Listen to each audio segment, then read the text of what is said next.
It is 41 degrees as we start tonight's game, Game 3, and here is the lineup for Detroit. It's brought to you by Bank of America. Granderson will lead it off in center. Then it's the power-hitting Monroe in the number 2 spot. Polanco still hitting third, and Maglio Ordonez in right. Carlos Guillen is the shortstop now here in the National League City. Ivan Rodriguez, Sean Casey, Brandon Inge, and Nate Robertson, the pitcher, batting ninth. And here is Chris Carpenter, a 15-game winner, the reigning Cy Young Award from the National League. And he takes his warm-up tosses on this chilly night. No other pitcher in baseball has an earned run average pitching at home under 2. Carpenter with a 1.81 earned run average at home. He loves pitching here in St. Louis. Defensively behind Chris Carpenter, State Farm covers the field. Here's how the Cardinals cover the field. Cardinals have gone 4 straight games with an error, and typically this is a very sure-handed group with Wilson, Edmonds, and Taguchi in the outfield left to right. Roland, Eckstein, Belliard, and Pujols on the infield, with Yadier Molina doing the catching for Chris Carpenter. The Budweiser Clydesdales were here tonight prior to the first pitch, and the 2006 World Series is brought to you by Budweiser Select. Brewed longer for a bold taste that finishes clean. Expect everything.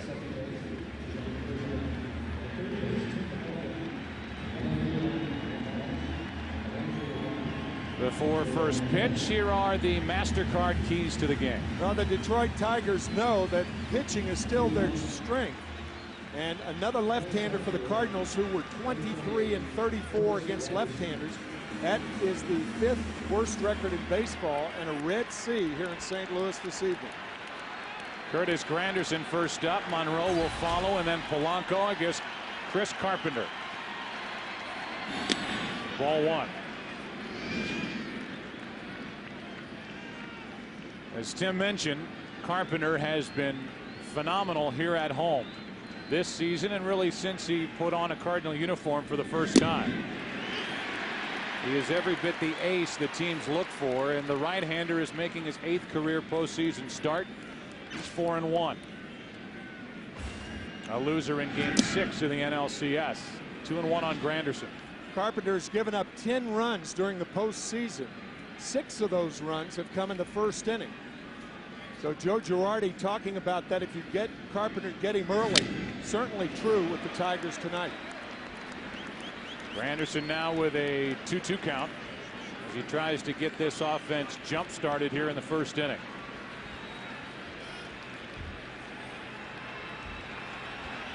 Heart pounding away here in the first inning for Carpenter, and he starts the night with a strikeout on the hook.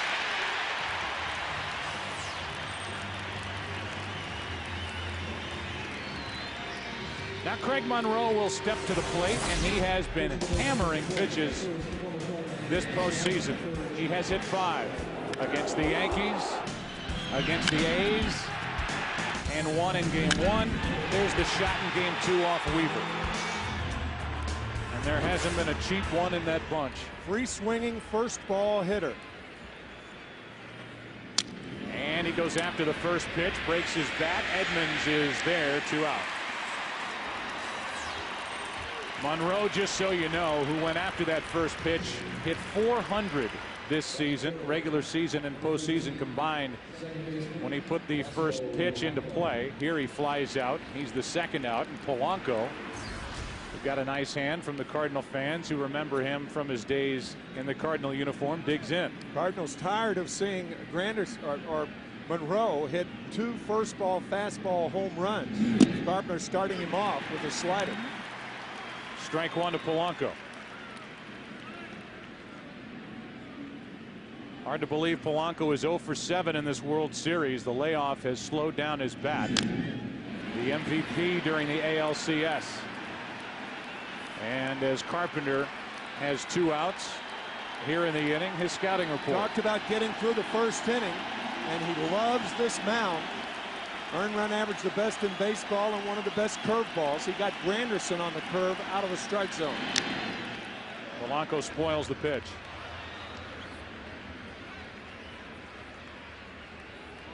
Ordonez on deck. Series even at a game apiece.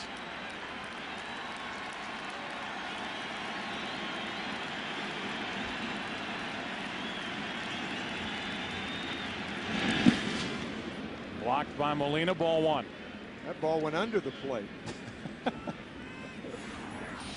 That's a 56-foot breaking ball.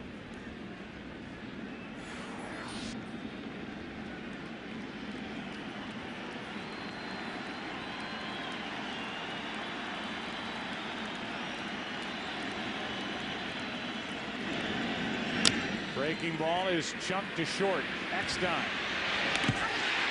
ends the inning. Tigers go in order. Cards come to bat against the lefty Nate Robertson. After a half, no score. Take a look at the St. Louis lineup. It's brought to you by Bank of America. David Eckstein will lead off. He's the shortstop. Preston Wilson bats in the #2 spot. Then Albert Pujols hits third. Roland, Belliard, Edmonds, Yadier Molina, so Taguchi gets the start. Encarnacion is on the bench, and Chris Carpenter pitching and batting ninth. There is Nate Robertson, the 28-year-old left-hander on 13 days of rest. 1-1 this postseason with an ERA under 6. Had a rough one at the Yankees and a good one at the A's. Chuck Hernandez, the pitching coach of the Tigers, saying that Nate Robertson, the best Tiger pitcher in the month of September. Starts tonight with a fastball, pops in there on David Eckstein, strike one. The numbers back it up. From August 30th through the end of the regular season, the 2.72 ERA by Robertson was the best on the starting staff. That bunt is a fair ball. Good job by Rodriguez. Grabbed it before it could roll foul and takes care of Eckstein, who is 0 for 10 in this World Series. Watch Pudge Rodriguez snapping that ball right near the line and getting Eckstein easily. When a right-handed batter bunts the ball, he tries to find the seam between the pitcher and the first baseman. Eckstein unable to do that. Now Preston Wilson, the #2 hitter. Reason he is in the lineup tonight and hitting as high as he is, 5 for 5 in his career against Robertson, ball one. However, for the postseason, just 5 out of 29 with 1 RBI. Line drive caught by Polanco, 2 out. State Farm covers the field. A look at the Tigers defense here in the first inning. No surprises. The only change is that Guillen goes back to short. And Sean Casey is now, instead of the DH, which isn't used in the National League City, he's the first baseman. Carlos Guillen, the shortstop, 28 errors during the regular season, the most in the American League. Here's Pujols, and there's strike one. Jim Leyland telling us before the game, with 2 out and nobody on, actually before game 1, he would not walk Pujols, so we'll see. At least intentionally. Right. 1 ball, 1 strike. Or even implying, Joe, that he wouldn't pitch around him with 2 out and nobody on. 3 postseason home runs here in 06. That one down and in. Pujols checks his swing. It's 2-1. Without the DH, if you look at the check swing, the Detroit defense is hurt a little because it takes Ramon Santiago, their better fielding shortstop, out of the game and puts Guillen back at short. Pujols fouls it back and out of play, and the count evens at 2.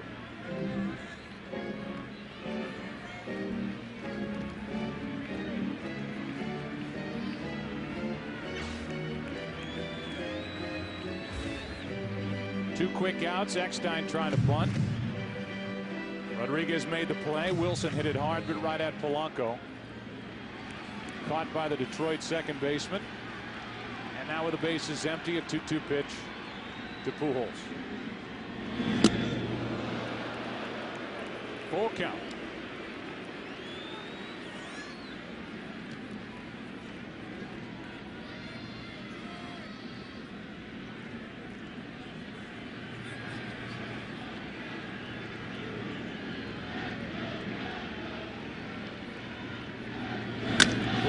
Chops it on 2 bounces to Guillen. Hit right at him. The inning is over. Each pitcher has a perfect first. And off to the second inning we go. Game 3 of the World Series. No score. Chris Carpenter pitched at Detroit on June 23rd during the regular season interleague play. Went 7 innings, allowed 7 runs on 9 hits. Ordonez hits it right at So Taguchi. Bad break for the Tigers, and Ordonez 1 out here in the 2nd inning. So most runs that Carpenter allowed all year was at the hands of the Tigers. It was a 10-6 loss when Detroit had that sweep against St. Louis in June. So far this postseason, 2-0 against the Padres in the division series, and 0-1 with a no decision, a game the Cardinals won in the NLCS against the Mets. Here's Carlos Guillen, working on a .432 postseason average. Ball 1. Joe, we had a graphic up in game 1 saying that Carlos Guillen is the lone player in the major leagues to improve every month this year, and he has carried that improvement into October. Clunks one back to Carpenter, and the first 2 are gone here in the 2nd inning. Chris Carpenter, with 2 out, nobody on, had this to say earlier about pitching in the postseason. At times when I was younger, I took things for granted, just enjoying being in the big leagues, thinking that it's going to last forever, and all of a sudden it was gone. And now I enjoy going out there and competing one start at a time, and really believing that you never know what's going to happen. You know, you don't know. I can go out and make one pitch and not be able to pitch ever again. So I'm trying to enjoy every start, take one pitch at a time, and treat it like it's my last. He gets Ivan Rodriguez, rolling one to Belliard, and 2 quick innings for Carpenter at the start of his night. The reigning Cy Young Award winner heads to take a seat. Cardinals come up, no score.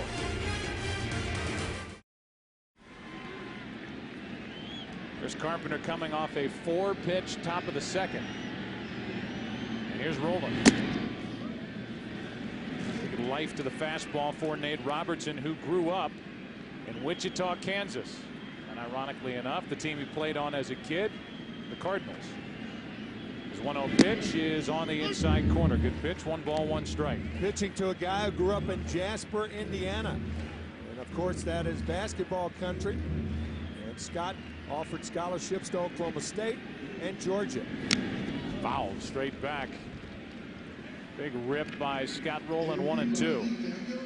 How about more on this left-hander, Nate Robertson, as he deals with Rowland to start this inning? Well, we talked about the good month he had in September with that .272 earned run average. Most of the damage this year to Nate done by right-handers. They batted .284 against Robertson this year. And Rowland went around as he looks back at the home plate umpire, Wally Bell. He's the first strikeout victim of the night for Nate Robertson. 1 out here in the 2nd. Looked like a changeup out of the strike zone, and Rowland goes too far. He went around.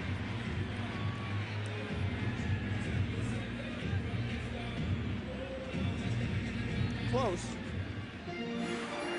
Wally Bell, the home plate umpire, did not appeal. He called it himself, and with 1 out, here is Ronnie Belliard, second baseman who has been moved way up in the order. Did not hit much in the NLCS, had a great division series, and is in his career 8 out of 25 with 5 walks against Robertson. 1 ball, 1 strike.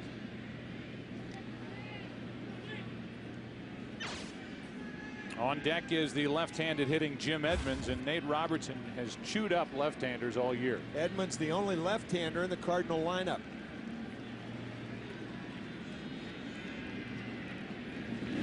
On the inside corner, 1-2. Robertson, a good job of moving the ball inside outside. The foul ball off the end of the bat came right back inside to Belliard. Belliard chased it, and it's a long run for Casey, and foul ground. He's there for out number 2.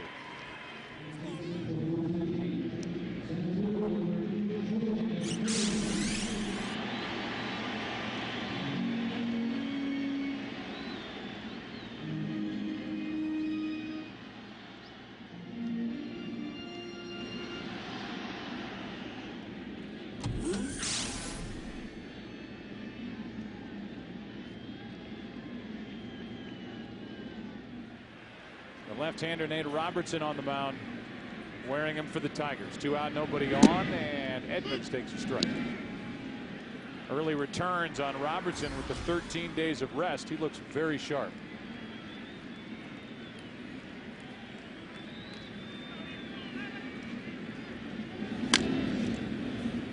Oh, 2. Edmonds during the regular season hit only .156 against left-handed pitching. However, .300 during the postseason against lefties, with a home run that came here in St. Louis against Oliver Perez in the NLCS with the Mets. Ball 1.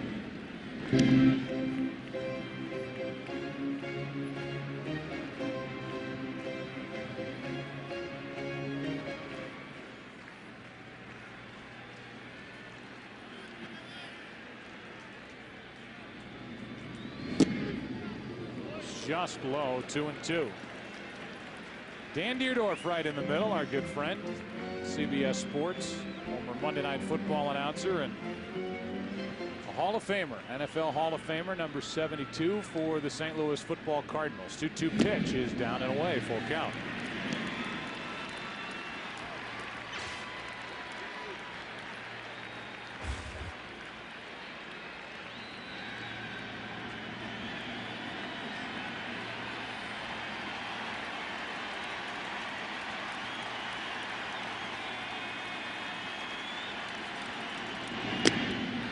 A 2-out walk.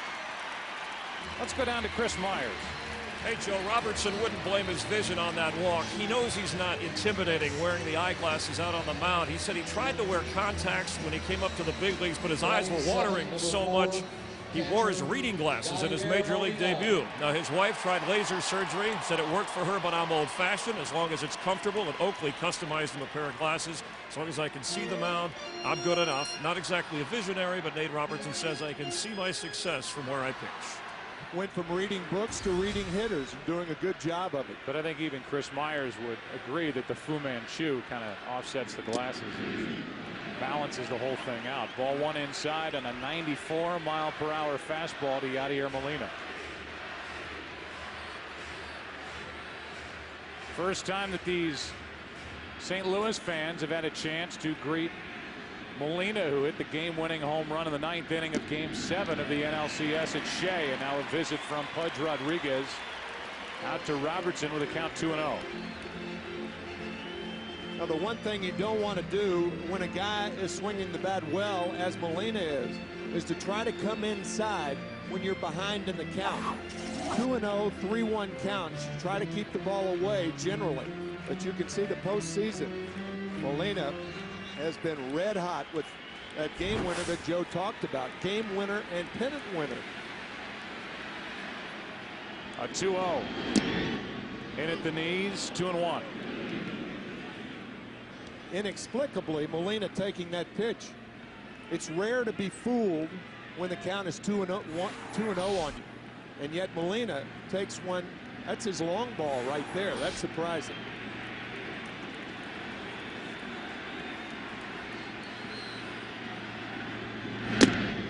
High and tight, 3-1. So Taguchi on deck.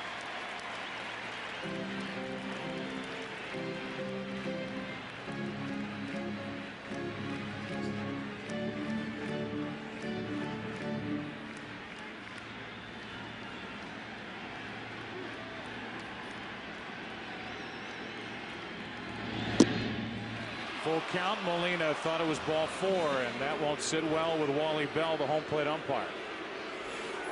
Molina takes the 2-0 pitch on the inside part, and now the 3-1 pitch. That pitch appeared to be low. But still, those are hittable balls for Molina. Those are his long balls, those balls down and in.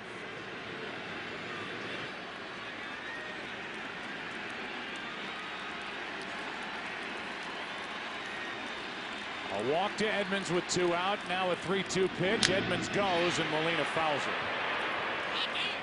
It's not only been a turnaround for the Cardinals down the stretch when they almost coughed up that 7-game lead with the Astros bearing down on them down the stretch. That lead got to a half game the final weekend. But it's been a turnaround for these fans as well.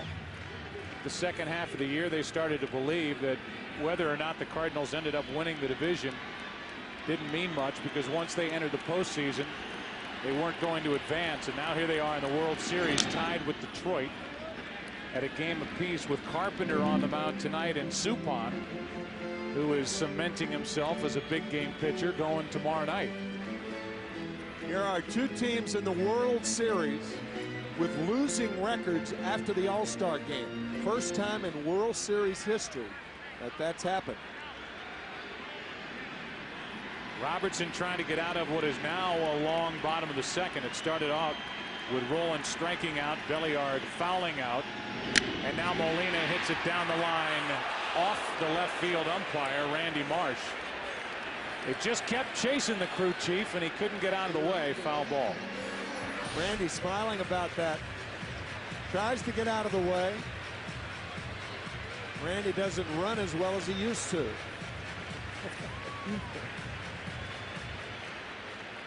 But none of us do. Hit on the left wrist. He's okay.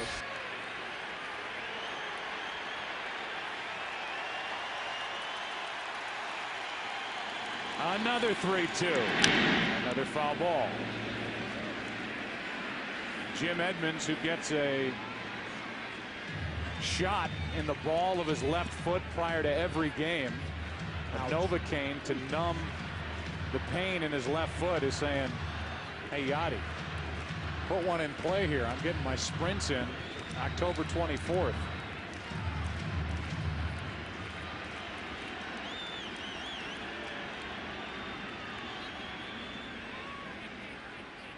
Time called at the plate, granted by the home plate umpire. For the Tigers in the third, it'll be the bottom three: Casey, Inge, and the pitcher Robertson.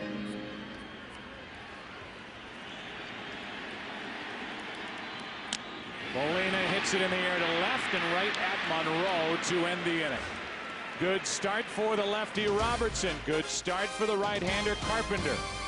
From the other side of the mighty Mississippi, downtown St. Louis, no score after 2. Sean Casey first up for the Tigers here in the third inning. No score. Detroit still looking for their first base runner. Casey, Inge, and Robertson. 7, 8, 9 hitters, and ball one misses to Casey, who hit .245 in 53 regular season games after he was traded to these Detroit Tigers from Pittsburgh. There's a strike from Carpenter. Hit 5 home runs, drove in 30, and has been very good this postseason with runners on base. However, he leads it off here in the third.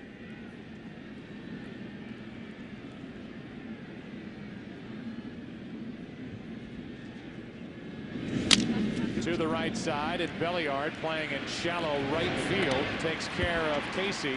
Brandon Inge is coming up.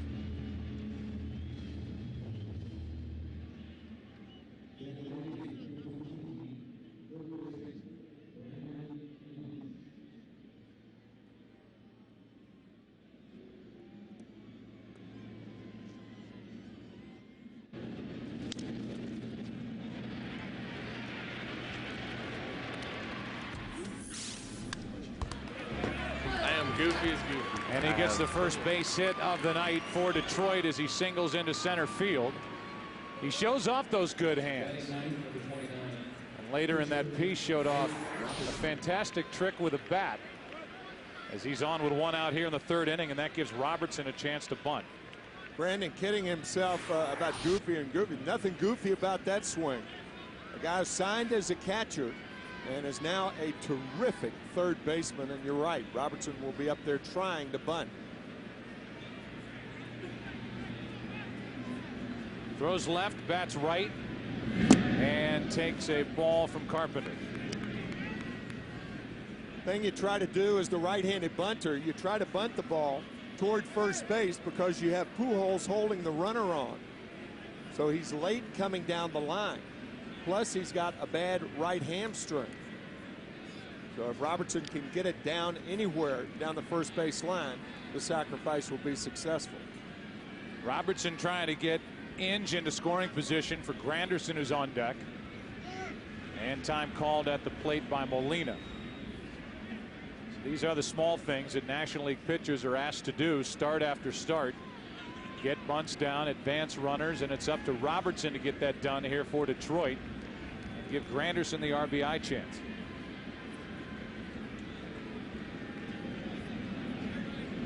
The 1-0 is down for ball 2, 2-0.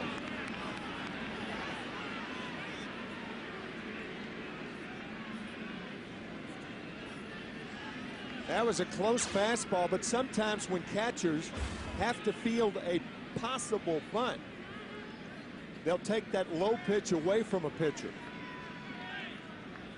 coming out of their crouch. And the bunt to the right side. Carpenter will go to the bag himself. Down to second is Inge with 2 out. Sacrifice is good. It scored 1 unassisted, and Robertson does a nice job of getting the bunt down perfectly. Yeah, this is well done. Too many major league hitters try to be too fine with that bunt, and Robertson realizing that Pujols is holding the runner on. And Carpenter just takes the play himself. So now it's up to Granderson. Curtis is so far 0 for 10 in this World Series. 10 out of 42 in the postseason. He has hit 3 home runs, driven in 7. And he put Detroit on top here in the 3rd inning. Runner at second, 2 out. And that one gets away from Molina. It will send Inge over to 3rd. Should be a wild pitch on Carpenter, and Molina went after it in atypical fashion. Well, you don't see Yadier Molina go after balls like that. He tried to backhand it. When you try to do that, it hits off the leather outside the glove, and it caroms to the left of Molina. You know, it's almost like that was a cross-up, because Molina normally, with the breaking ball, a catcher anticipates that ball being in the dirt, so you go down with it. Molina, you don't see that, him backhanding a ball like that. But I'll tell you one thing, he's going to be reluctant to call that pitch again, because now Inge is on 3rd, not second. This is where the speed can come into play now for Granderson if he hits the ball to one of the infielders. That one is in the dirt out in front of the plate, and Carpenter comes in to grab it. 2-0. Well, they came back with a dicey call. Another curveball. Ball crawling up the chest protector, blocked in more conventional fashion. Inge thought about it, but properly went back. Where the Cardinals caught a break as that ball bounced and hit high up off the left shoulder of Yadier Molina. Bad break for the Tigers. The count's 2-0. Runner at 3rd, 2 down. Detroit trying to strike first tonight. And a ground ball to second. Belliard circles it, takes care of Granderson, who is 0 for 11. And here's that special Brandon Inge talent. Watch and enjoy. We go to the bottom of the 3rd here in Game 3. Still no score. Log on to foxsports.com/tailgate. Underway, bottom of the 3rd inning, and Robertson misses up and away with ball 1. So Taguchi first up, then Carpenter the pitcher, then Eckstein. Each side has had a base runner. That's it. Taguchi hits it to center for Granderson, who's back a few. 1 out.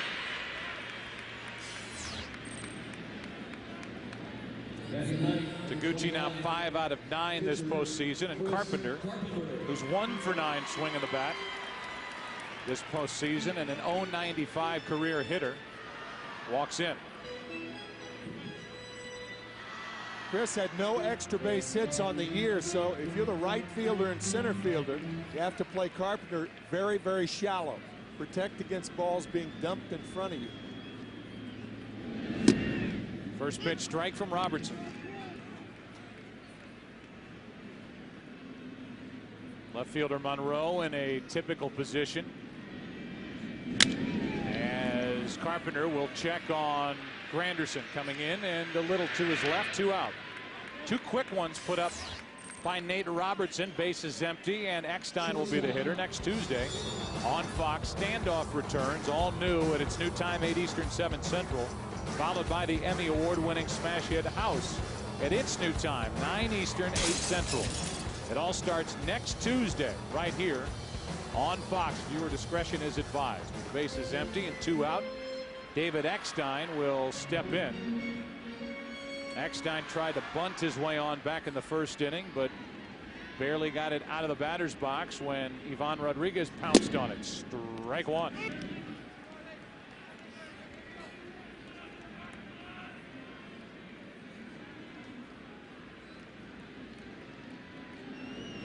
The top 2 hitters for the Cardinals in their lineup have done very little this postseason, which is important when you have a guy like Pujols hitting third. They came in the top 2 spots, a combined 168 average, with 16 strikeouts and only a 257 on base percentage. That is why Albert Pujols has had very few opportunities during the postseason to drive home runs. Eckstein up on the count here, 2-1. And another one into center field. Granderson will tie a record. Makes the catch, and we go into the 4th inning. The big bats coming up. It's already the 4th inning. Good game. Game 3, and the big bats for the Tigers. That means Monroe first up takes a breaking ball in for a strike from Carpenter.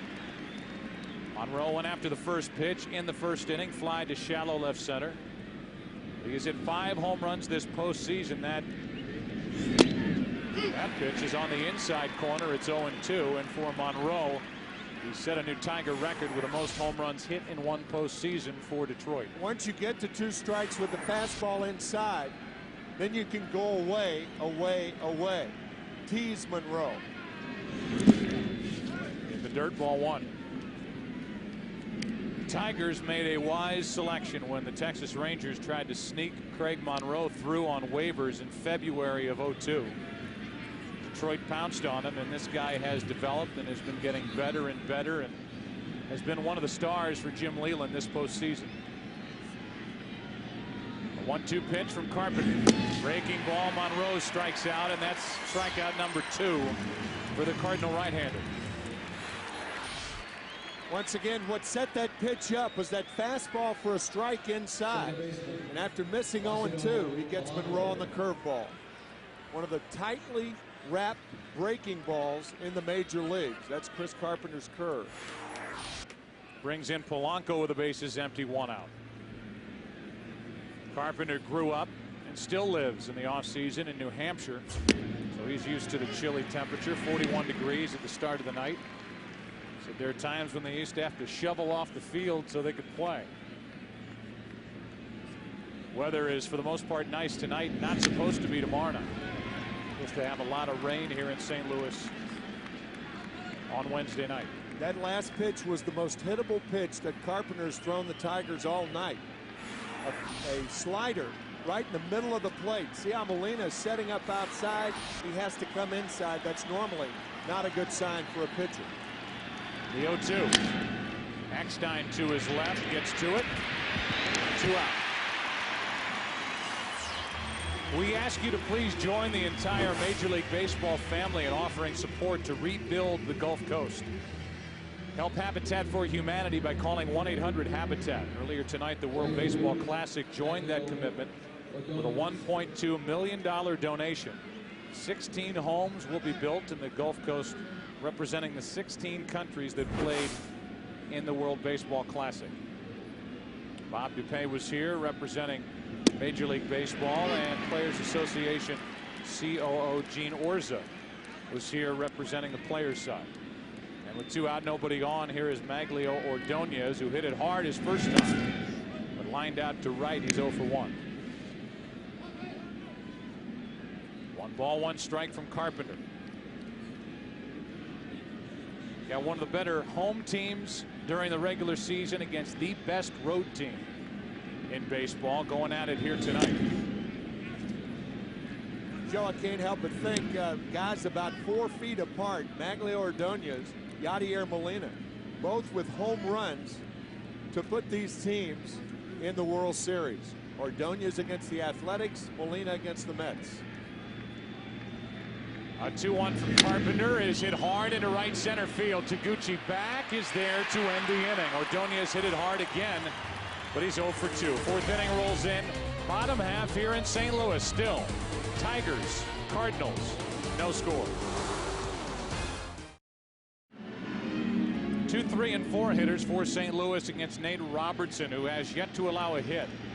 Wilson, Pujols rolling, facing the Cardinals for the first time, and Wilson gets a base hit into left field to start the bottom of the fourth. Before the game, Nate Robertson acknowledging the fact that Preston Wilson could be the one guy in the lineup to give him the most problems. He is lined out to second and lines the ball to left field for the Cardinals' first hit.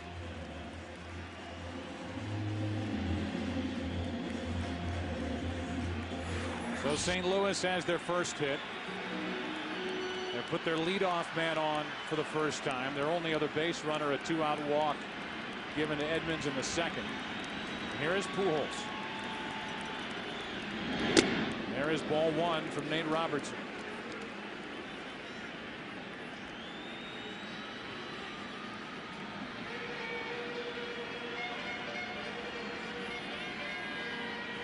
There's Mookie Wilson, stepfather to Preston Wilson.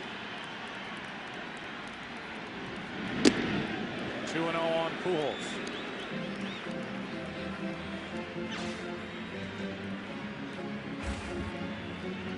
Albert Pujols in his first 17 postseason games here at home. 6 homers, 13 RBIs. His last 6, he's only 3 out of 22 with 1 RBI. And he is up on the count here, 3-0.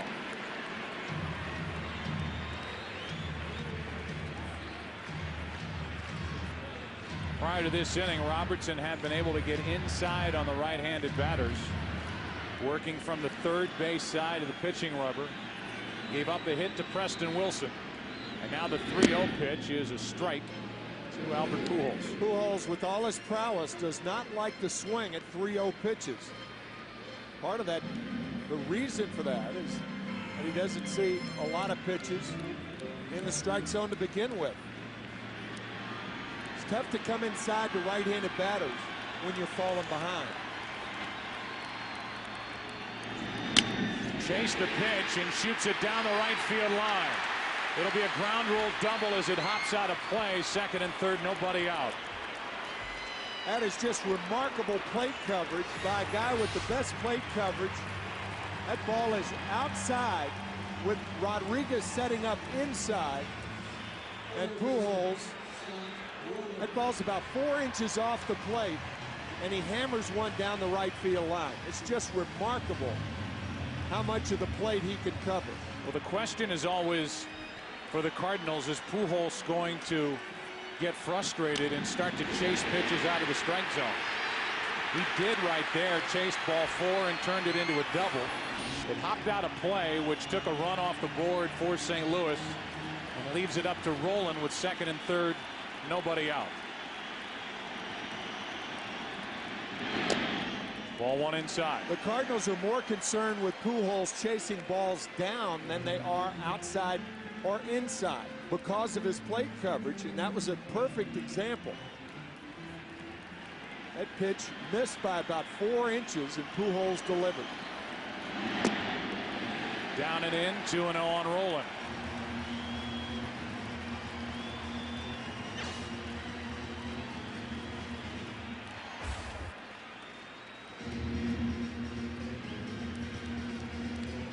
Jim Leland, the manager, is going to stomp out and talk to his left-hander. We had a chance to visit moments ago with Cardinal manager Tony La Russa. Tony La Russa, this game is heading into the bottom of the 4th inning. The top halves of these innings have gone quick for Chris Carpenter. He looks awfully sharp here tonight. Well, I agree, Joe. He's ball's got a lot of movement, generally down, up only when he wants it to. Got a good breaking ball. And he got a big out with a changeup on Granderson, so he's a full package right now.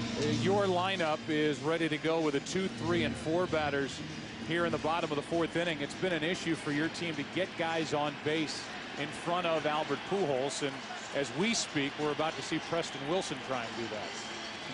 I hope Preston has the same kind of at bat he had the first time. He hit the hardest ball of the night. And so did Albert. So, you know, we got a chance to break through this half. Rolen you have in your cleanup spot tonight, and the last few games his swing looks like it's back. Yeah, it looks like Scott Rolen, and especially the tougher the situation, the better the at-bat. So we figure that's another one of our pluses. All right, Tony, thanks for your time. Okay.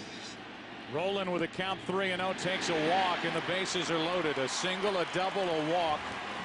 Nobody out, and Ronnie Belliard coming up for St. Louis.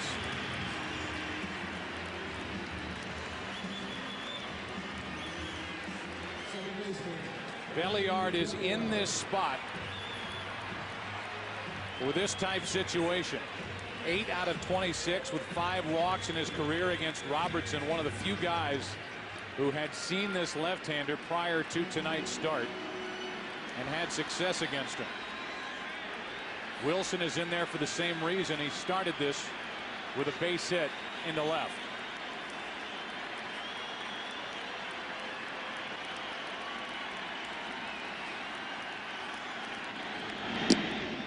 Ball 1 to Belliard. Jim Leland going out and talking to Robertson with second, third, nobody out in a scoreless game, reminding Nate, don't try to be too fine, because that's what leads to big innings. Do the same thing you did in the earlier innings. Try to make contact with the bat. 1 ball, 1 strike on Belliard. Belliard was the hitting star for the Cardinals in the division series against the Padres. Didn't do a whole lot against the Mets in the NLCS, but came in a .438 hitter here in St. Louis during the postseason. That was against the Yankees by Ken Boyer. Off Al Downing, the left-hander. The 1-1. Strike 2, and Robertson needs a strikeout. He has 1 tonight as Jason Grilli, the right-hander, gets loose for the Tigers in their pen. Normally, with nobody out and the bases loaded, it's not as pivotal an at-bat. But here it is, because Jim Edmonds, the only left-hander, is on deck. So if Belliard strikes out, it's going to be tough for the Cardinals to push across a cheap run.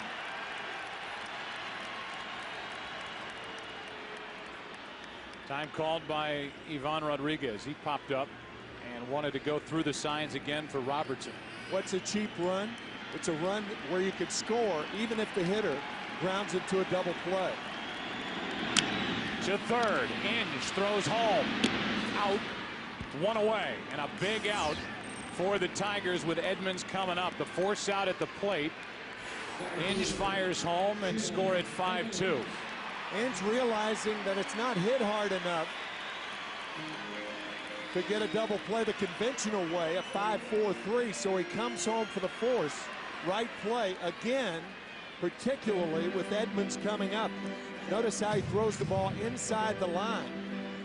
Wilson, on the other hand, trying to run in the line to thwart the throw. Remember game 1, the throwing error that Inge made on a play at the plate. With Edmonds coming home, now it's Edmonds at the plate with a bat in his hands. Here's the error. 2 errors on the play. The wild throw and then the obstruction of the runner. Rolen coming around third. Now the bases loaded, 1 out. Robertson trying to get out of this mess, and he starts Edmonds with a strike. We'll say again, against Nate Robertson, left-handed batters hit .181 during the regular season, the second lowest in the major leagues.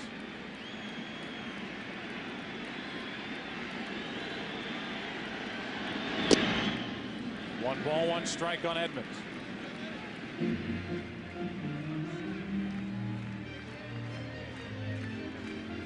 Pujols now at third with Rolen at second and Belliard on at first.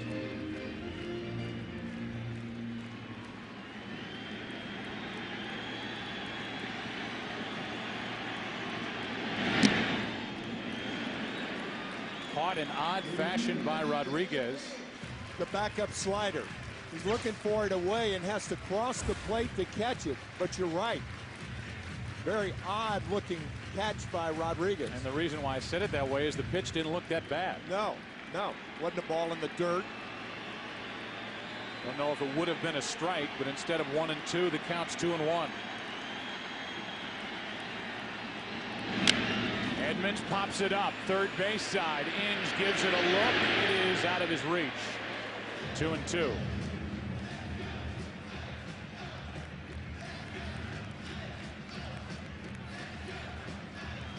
That's for the entire season, including the Giambi home run earlier in the postseason. 2 balls, 2 strikes, bases loaded, 1 out. Nate Robertson trying to get out of a bases loaded, nobody out situation.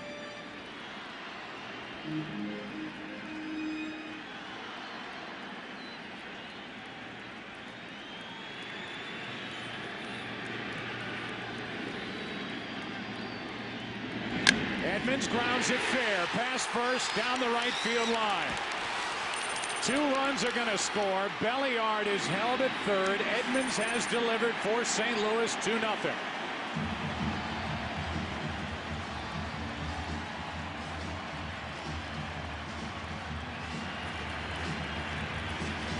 Not every hit is a mistake, but this is a mistake by Robertson.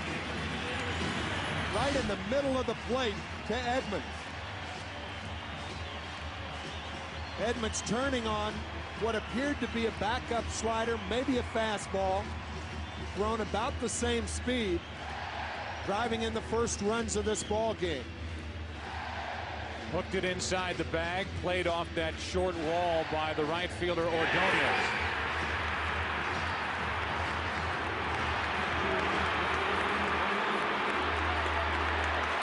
Two-0. An intentional walk being handed to Yadier Molina.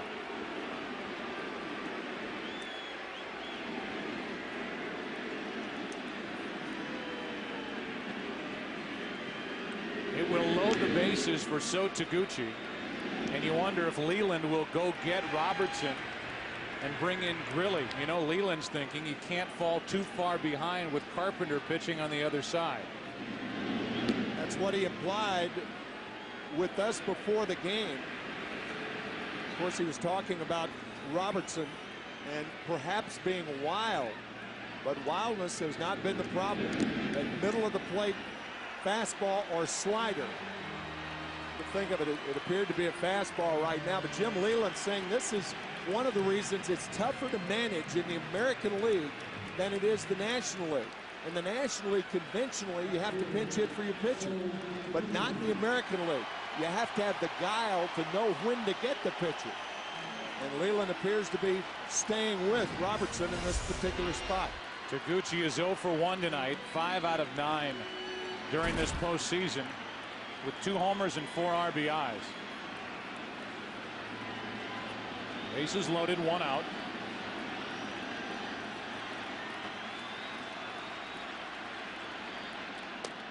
Ball 1.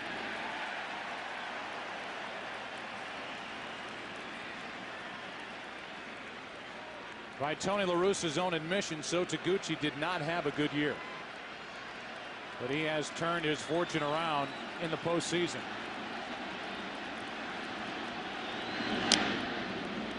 One ball, 1 strike. In his career with the bases loaded, So Taguchi is a .515 hitter. 17 out of 33. He's got good speed, tough to double. Robertson hanging on, trying to stay in this game and keep his Tigers in it in the 4th. Taguchi pops it up. A big out for the Tigers as Guillen and Polanco. It'll be Guillen, the infield fly rule in effect. And now with a pitcher coming up, Robertson can keep this to a 2-run inning. Jim Leland stayed with Robertson, and Robertson gets the pop-up for out number 2. Here's Carpenter.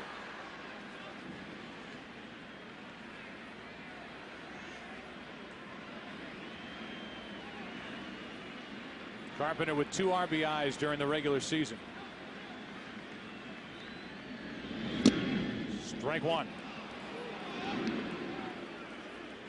If Robertson keeps this to a 2-run 4th inning, those Tigers should shoot off the field with Guillen, Rodriguez, and Casey coming up.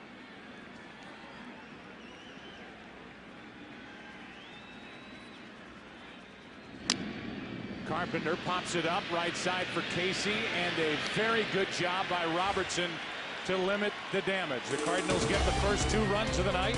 2-0 St. Louis after 4. Back after this from your local Fox station. Jim Leyland went out, had the magic words, and got Nate Robertson out of the jam. Nate with a terrific job of keeping it to a 2-run 4th inning, and now with Guillen, Rodriguez, and Casey coming up, Chris Carpenter heads back to work. 5th inning. Guillen 0 for 1. Shows bunt, takes the ball low. Carlos bounced back to Carpenter his first time. Step to the plate in that 2nd inning with a .432 average. That's the highest during the postseason by a Tiger all time. He still has some at bats and some work to do. On the inside corner, borderline pitch, 1 ball, 1 strike. Alan Trammell hit .419 back in 1984 when he was the MVP of the World Series, hit 3 home runs.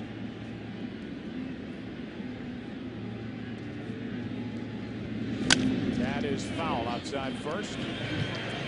Strike 2. Joe, you talked about that conference with Jim Leyland. You may remember back in Game 1 of the LCS when Jim Leyland went out to talk to Nate Robertson.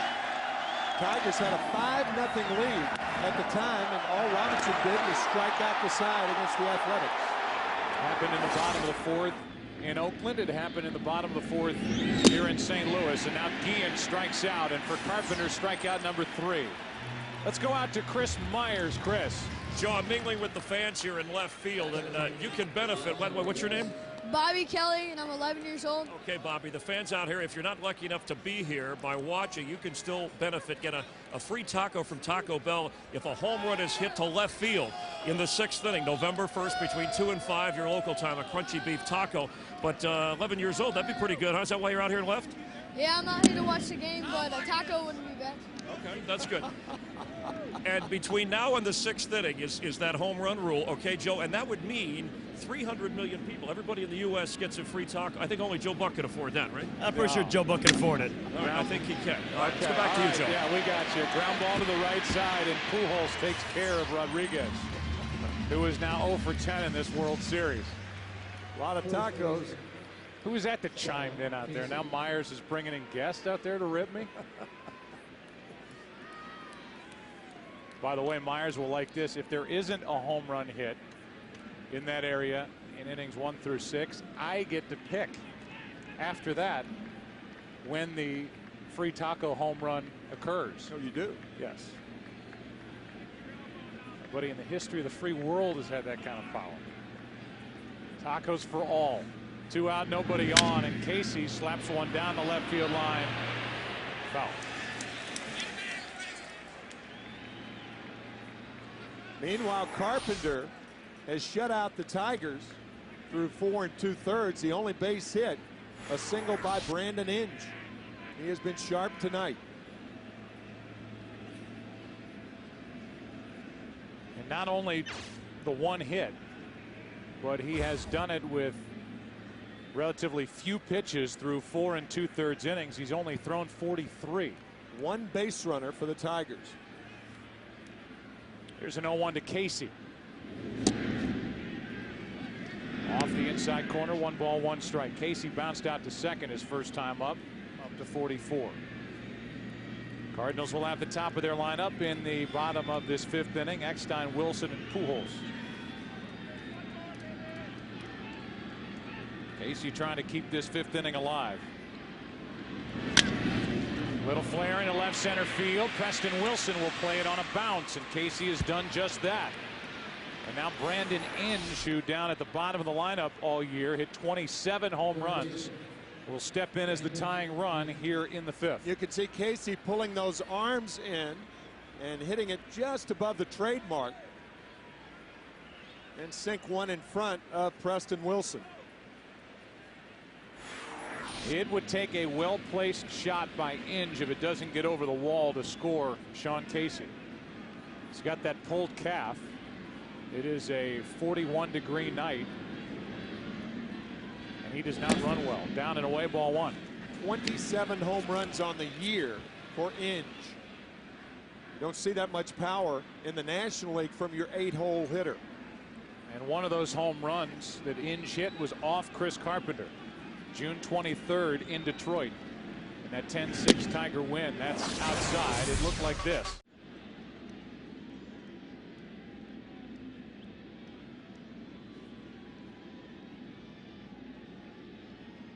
He has the count in his favor here, 2-0.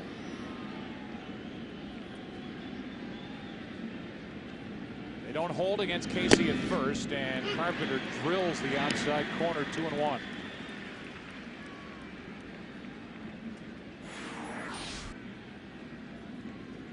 Good fastball right there. Prior to that pitch, no one was up for the Tigers in their bullpen. And now there is activity. Jason Grilli threw in the bottom of the 4th inning, so he's ready. On the outside corner again. In case Jim Leland wants to go to a pinch hitter.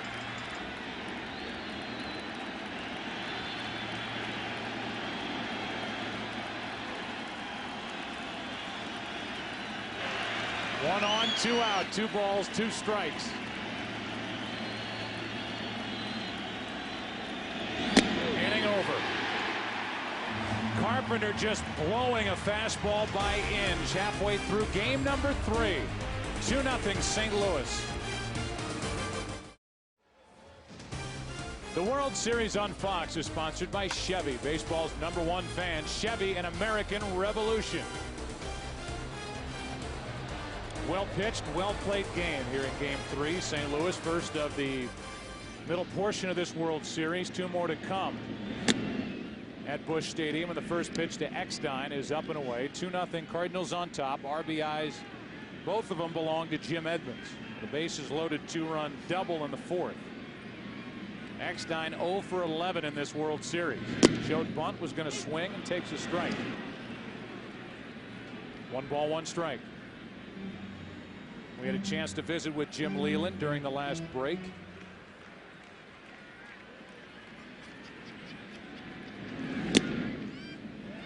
Two and one.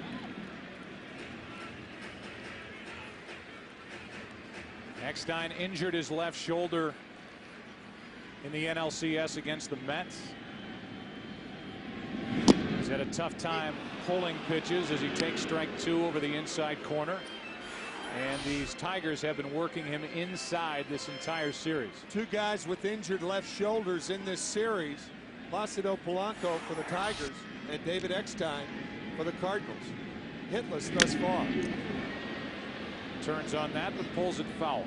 I think both teams, because of the injured left shoulder, for different reasons, you don't want to throw the off-speed pitches and allow them to turn on them. So both teams have been throwing mostly fastballs to both Eckstein and Polanco. The 2-2. Up the middle. Base hit. First hit of the World Series for David Eckstein. And here's our visit with manager Jim Leland. Well, Jim Leland, you stayed with your starter, Nate Robertson. You made that visit like you did in the ALCS. You must have the magic words to that kid. He stepped up and got out of that inning and limited the damage for you again. Well, he did. You know, like we talked about before, Joe, you know, when we talked to you guys for the game, you tell him just, you know, those 2 are probably going to score and just don't let it blow wide open. And he did a good job of that. I think he's thrown the ball pretty well. Jim, that's what I was going to ask you. What did you say to Nate? Just pitch like there's no one on base? Yeah, I told him, I said, look, you just got to make pitches from here on out and forget those 2 guys. They're probably going to score, but just don't, you know, don't further the damage by trying to be so fine that, you know, you just don't make your pitches. You got to make pitches, but you can't just guide the ball and try to set it over the plate. You got to throw the ball with authority. And you are back in the National League, or managing National League style, so now you get into that area where you're thinking pitcher, pinch hitter bullpen, so all that's back in play for you. Yeah, I'll probably have to pinch hit next inning. You don't like to do it, particularly if he holds it 2-0. But you know, we're in a World Series. We're facing a great pitcher who's throwing very well tonight, and you just can't wait too long, Joe. Hey, Jim, thanks for your time. Sure. Jim Leland, the Tiger manager, leadoff base hit, and while he was talking about pinch hitting, now he's got his bullpen up again. Right-hander and a left-hander with Preston Wilson waiting for an 0-1 pitch. 1 ball, 1 strike. Whether Wilson gets on or not, Jason Grilli may be the pitcher to Albert Pujols. I think the only caveat to that is if Wilson hits into a double play, Robertson probably will be allowed to finish the inning. Wilson trying to go the other way, fouls it, strike 2. Tony La Russa, like many managers, but plays those numbers, and it's one of the first things he looks at. History with certain hitters against certain pitchers, and when he saw Preston Wilson 5 for 5 into the lineup, he went. His history against Nate Robertson, and he's 1 for 2 tonight. Hit the ball hard twice. For Robertson, first time he has faced this Cardinal team. And now making his way through this lineup for the 3rd time.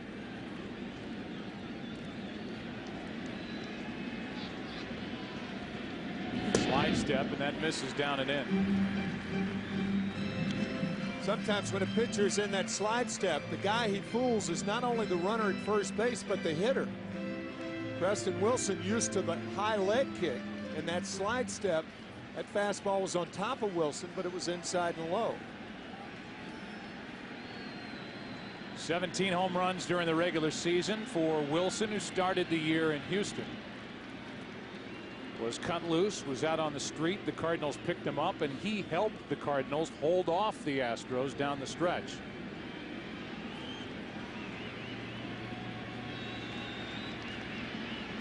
The 2-2.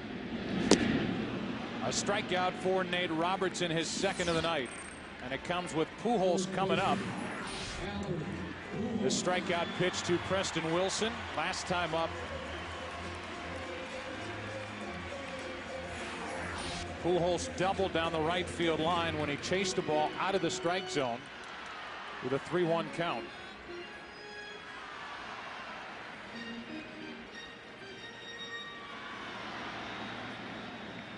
So Grilli stays in the bullpen. Robertson stays in the game to face Pujols. Misses low. I've heard pitchers in the National League saying when Albert Pujols is the batter, it's not a plate, it's a platter. Plate is 17 inches wide. With Pujols, his reach is such, it's like 24, 25 inches wide. And that last hit, an indication of that. Good pitch by Robertson. 1 ball, 1 strike. 1 on, 1 out. 2-0 St. Louis in the 5th.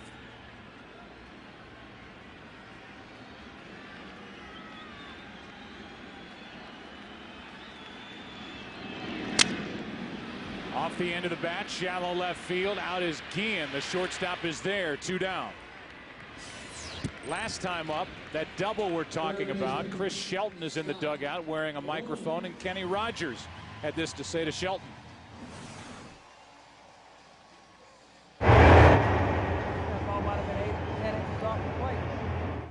Ball might have been 8 to 10 inches off the plate. It looked it, and Pujols doubled to set up the inning when the Cardinals pushed across the only 2 runs of the night.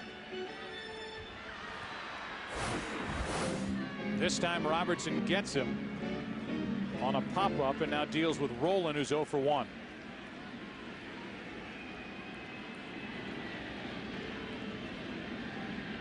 And a foul out of play. Back in 2004, when the Cardinals were swept in the World Series by Boston, the combination of Edmonds and Rolen were 1 for 30 without an RBI. So far in this World Series against Detroit, that combo is 8 out of 17. Check on the runner Eckstein back in time. And they have been driving in runs, including Edmonds with his 2 tonight.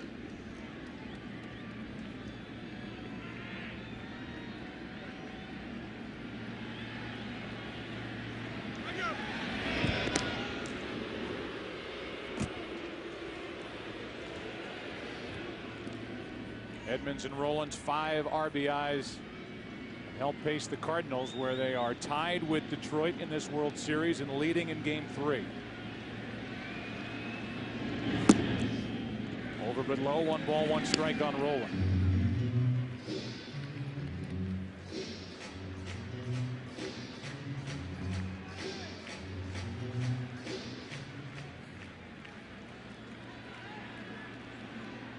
Detroit in the 6th inning will start with the number 9 spot. That's why Leland mentioned that he will pinch hit.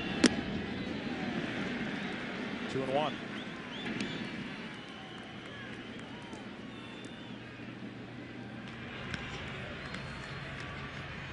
Grilli and Ledesma are ready to go if Leland needs to go that direction. Belliard on deck.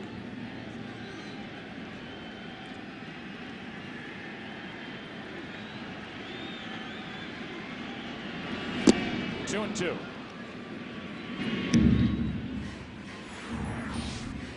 Good fastball from Robertson. The reason you have 2 pitchers up is saying he may have to bring 1 pitcher in to finish the inning, the other pitcher to start in the bottom of the 6th, because the pitcher is leading off for the Tigers in the top of the 6th inning.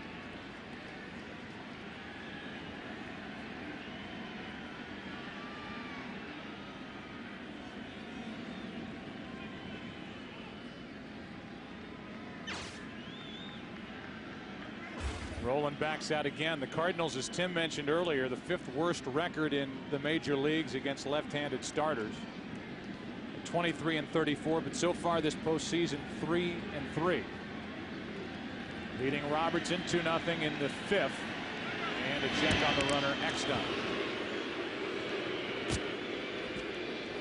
La Russa and Leland separately talked about what the opposing catcher would do to their running game. Russa talking about Ivan Rodriguez, among active catchers, the best at catching base stealers with his percentage. Base hit left field. 2nd hit of this inning, and now it's 2 on with 2 out. Belliard coming up. Our game summary is brought to you by Verizon Wireless as we play here in Game 3. World Series. Series tied at a game apiece. Busch Stadium in St. Louis. That Verizon game summary: Edmonds with a 2-run double in the 4th. Carpenter 5 innings, 2 hits, no runs. The Cardinals had the 2nd best home record during the National League play during the regular season. I think the reason Jim Leland is allowing Robertson to stay in the game, the 2 prior bats by Belliard. Pop up to first and a fielder's choice. He has not had good swings all night against Robertson. Hasn't had many good swings since the end of the division series. Even with that history that he brings with him and his at-bats against Robertson, Leland sticks with his 28-year-old left-hander. 0-1. 0-2.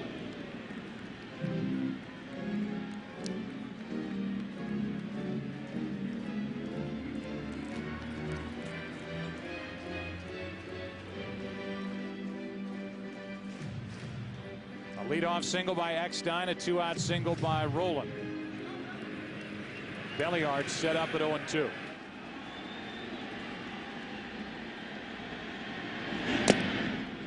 Just inside, ball 1. Well, that's an excellent sequence. Change up, outside. Now he tries to bust the fastball inside, and it just misses.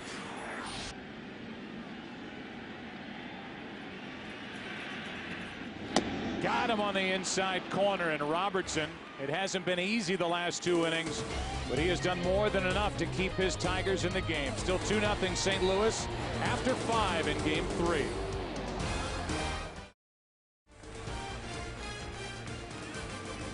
It is a spectacle to watch the Budweiser Clydesdales take their tour around the field. And now Alexis Gomez will come off the bench and bat for Robertson. Takes a breaking ball that misses ball 1. Gomez, then Granderson and Monroe. Alexis has put together these numbers. The home run and the 4 RBIs all came in the ALCS out in Oakland in 1 game. Fouls it back, 1 ball, 1 strike. Gomez got the nod in Game 2, and it paid off.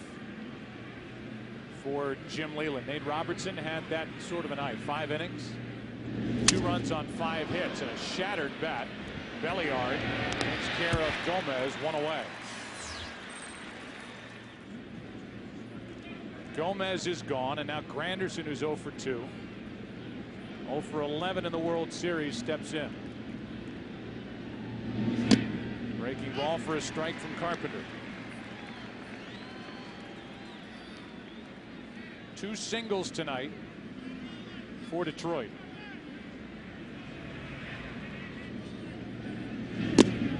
Another one for strike 2. Wilfredo Ledesma will come on to take over the pitching duties in the bottom of the 6th, with Edmonds the first one to hit against him. 0-2. 2 out. And 5 strikeouts for the Cy Young Award winner, Chris Carpenter. He has done such a remarkable job in managing the lineup tonight. Not one Tiger has gotten on base to lead off an inning. And it's a graphic we put up during the LCS, and it's certainly worth remembering. When the leadoff batter is on this year, he scored 43% of the time. With 1 out, 30%. With 2 out, 15% of the time. If you could only impress that on young pitchers, or impress that point on young pitchers, and have them conscious of that when they get to the big leagues. Very, very important. He's gone to 2-0 on Craig Monroe, who's 0 for 2 tonight. Flied to center and struck out. Last time up, Carpenter got out in front of him 0-2, then made Monroe chase a breaking ball down and away. Now the count in Monroe's favor, and he takes a strike from the Cardinal right-hander.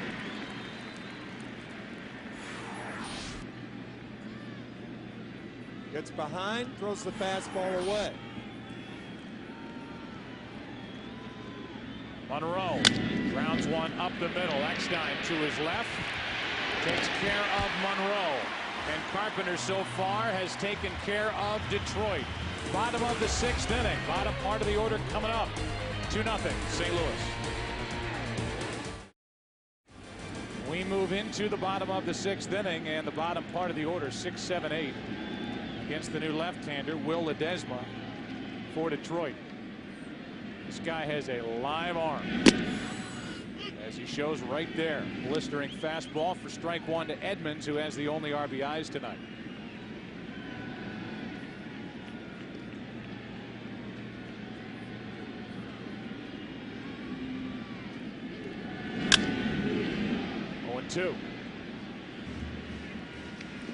A look at our Travelers in sync box score. Edmonds batting out of the number 6 spot with the 2 RBIs. Otherwise, top part of the lineup has been getting on base tonight. A couple of walks mixed in there. The only hit that's mattered so far, as Rodriguez takes one off the chest, is the one by Edmonds in the 4th. Will Ledesma, one of several Venezuelans on the Detroit Tigers. Will lives in Maracay, Venezuela, the hometown of Carlos Guillen, and also the hometown of former Major League shortstop Davey Concepcion. Edmonds lays off 2-2.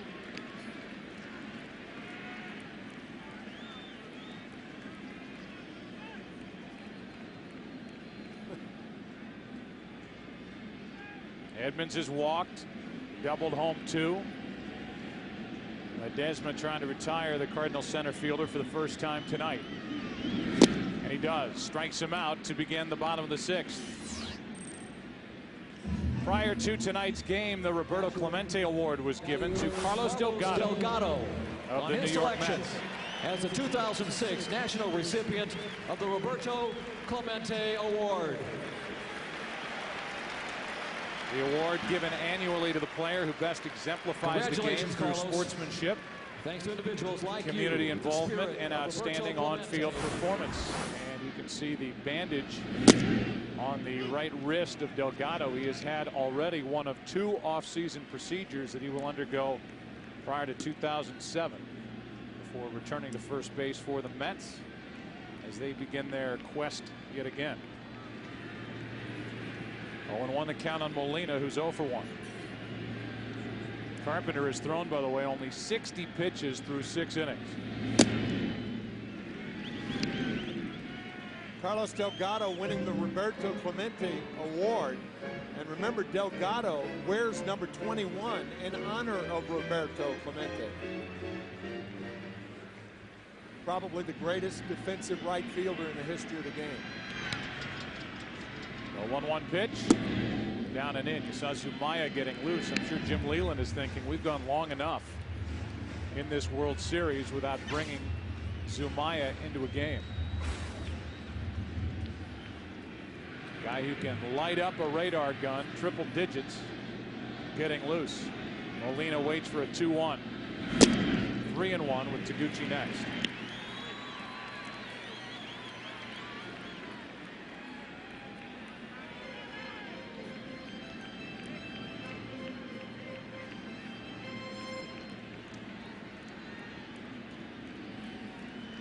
Robertson went 5, allowed 2 runs on 5 hits. 3-1 pitch. In the air to right center field. Well hit. Ordonez will not get there. Takes a bounce off the base of the wall, and Molina will cruise into second with a 1-out double.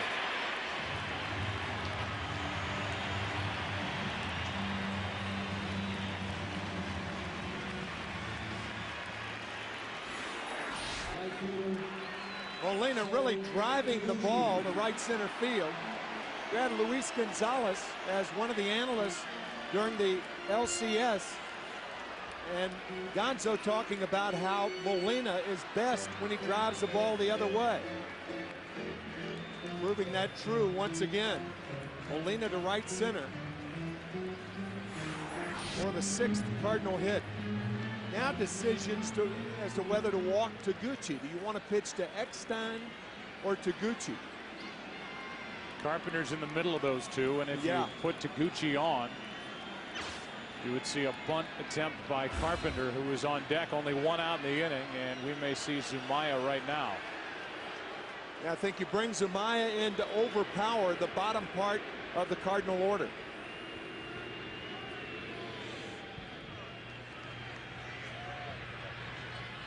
The entire infield comes in for the meeting. And no sign for Zumaya yet. Pitching change coming. Taguchi coming up. And Joel Zumaya coming out of the pen for the Tigers.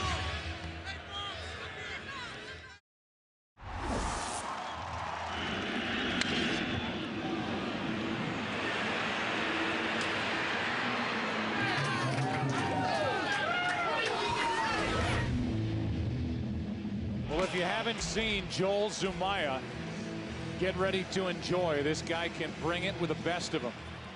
He had some fluid on his right wrist, his pitching wrist. Last worked in game 1 of the ALCS, so he has had as long a layoff as Robertson had. And he misses down and away as he begins his World Series career with a ball to Taguchi. Runner at second, 1 out. 2-0 St. Louis on top here in the bottom of the 6th.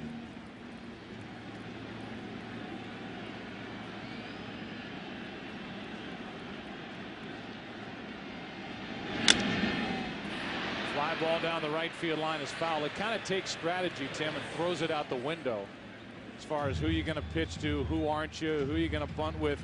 When you are Jim Leland and you can bring a guy like Zumaya out of the bullpen, he just wants to bring him in, take care of Taguchi, and then go right after Chris Carpenter. Overpower the bottom part of the order. And if you're wondering why Tony La Russa is not using a pinch hitter here, it's pretty obvious. Taguchi's so good defensively.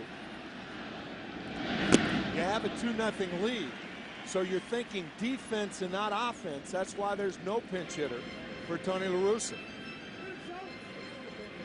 Joel Zumaya with a right arm where you're thinking there's no way he's going to be in a setup role for long. This guy's a stopper in the making.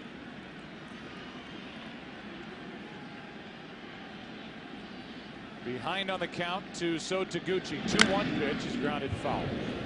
2-2. Joel is a former 11th round pick and a guy who just hit 99 miles per hour on our radar gun first-year reliever. And yeah, I agree with you. There's no doubt that he is being groomed to take over the spot that's held down right now by Todd Jones. Actually, the ball down in the strike zone, much easier to handle from a guy who throws that hard. He fools Taguchi and strikes him out for the second out of the inning. After 4 fastballs, the slider gets Taguchi. You can see the spin coming right into your living room.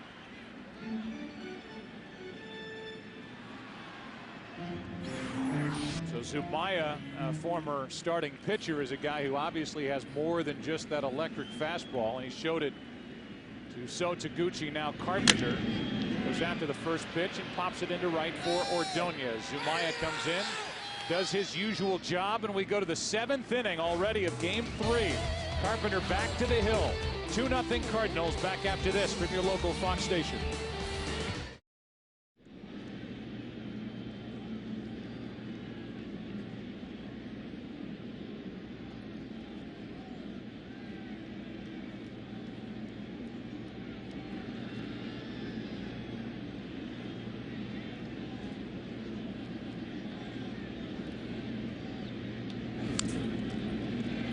Tonight it's Carpenter working in the 7th inning against the heart of the lineup for Detroit. Polanco, Ordonez, and Guillen.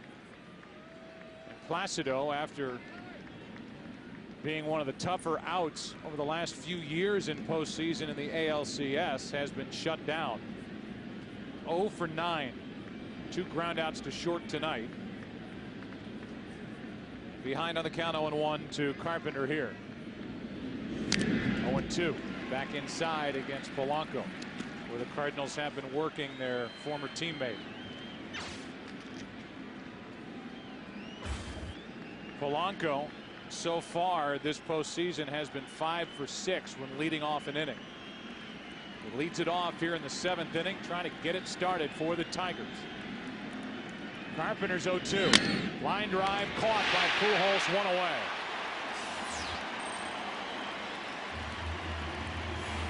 Pujols plays the fat part of the infield, and it pays dividends for the Cardinals. With Polanco hitting a ball with some first baseman, could be in there. Pujols makes the play. Still just 63 pitches he's thrown tonight. So Carpenter gets the lead man and deals with Ordonez, who in 16 career games against the Cardinals coming in has 17 RBIs, and Molina will go out and talk.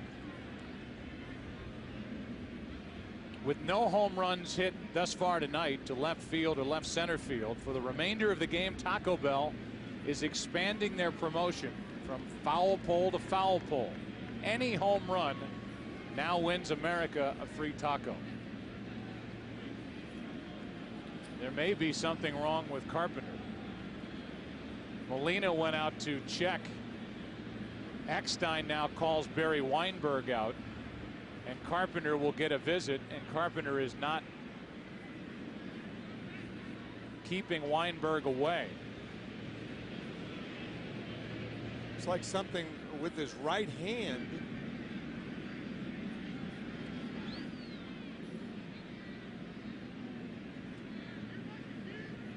Let's take a look at the last pitch, which got the line drive off the bat of Polanco. Looked like a fastball away on an 0-2 pitch.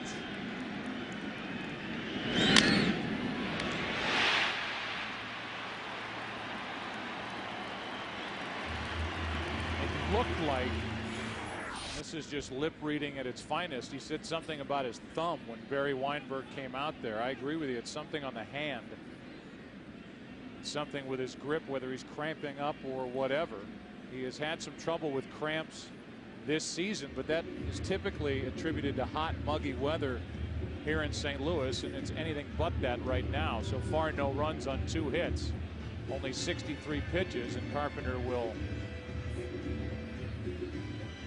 I guess, try and throw and see if he can stay in the game. Yeah, if he does stay in the game, he will be allowed to take some practice throws, trying to grip the ball right now.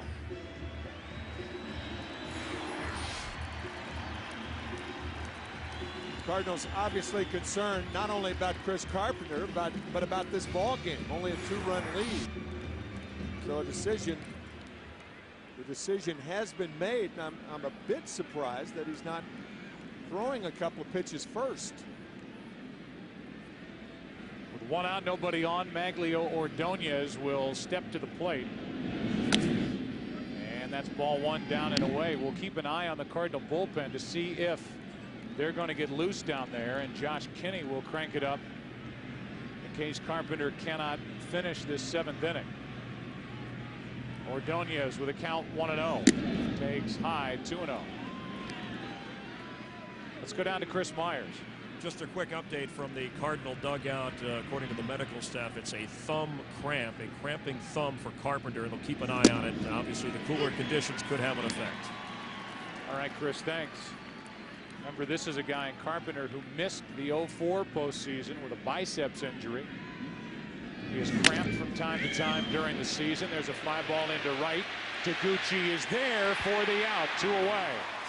Had to go a long way to get it, so Taguchi takes a hit away from Maglio Ordonez. And that's why Tony La Russa did not pinch hit for Taguchi in the bottom of the 6th inning because of his defense. Fine play to rob Ordonez of at least a single.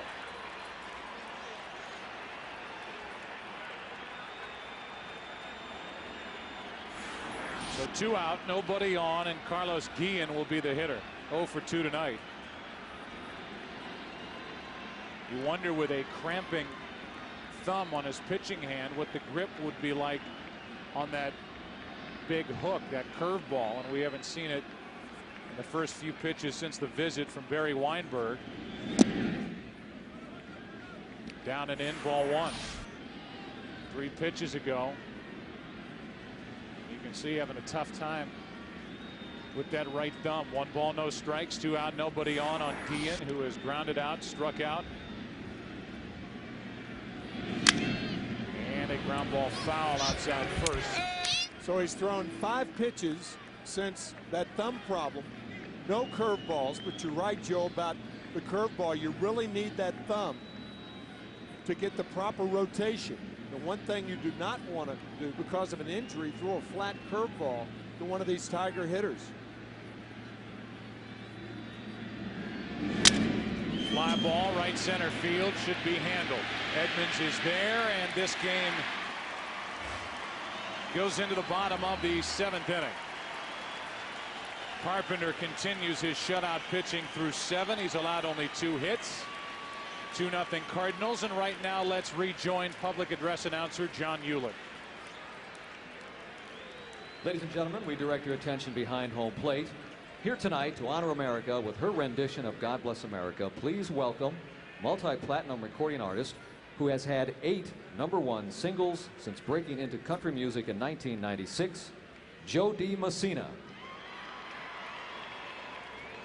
God bless America, land that I love. Stand beside her and guide her through the night with a light from above. From the mountains to the prairies, to the oceans wide with foam. God bless America, my home sweet home. God bless America, my home sweet home.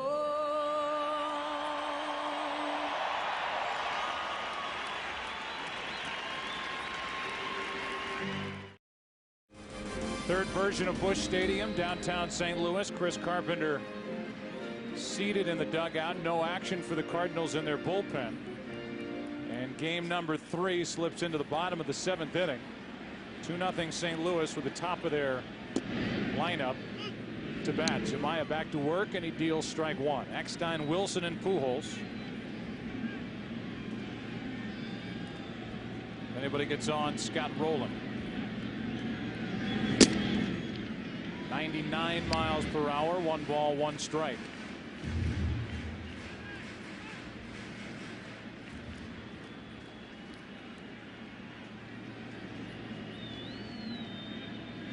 Coming into this World Series, the National League had not won a World Series game since the Marlins won Game 6 at Yankee Stadium in 2003.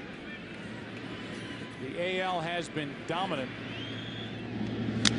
for this past stretch. The National League has not won an All-Star game since 1996. The AL 9-0-1 since then. The American League this season 154-98 during interleague play. However, the Cardinals behind Chris Carpenter tonight trying to give themselves a 2-1 series advantage over Detroit, a team heavily favored coming into this World Series. 3 balls, 2 strikes now on Eckstein.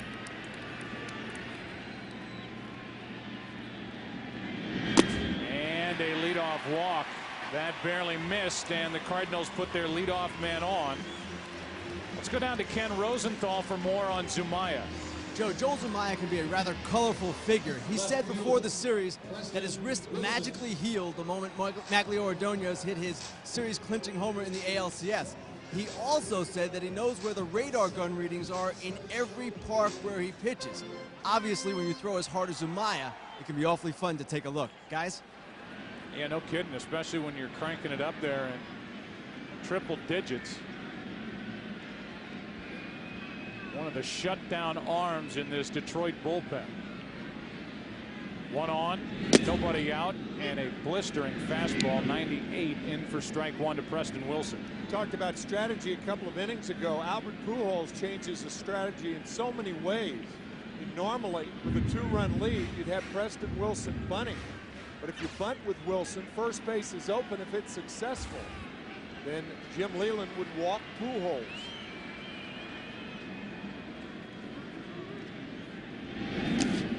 Breaking ball in the dirt, 1 ball, 1 strike.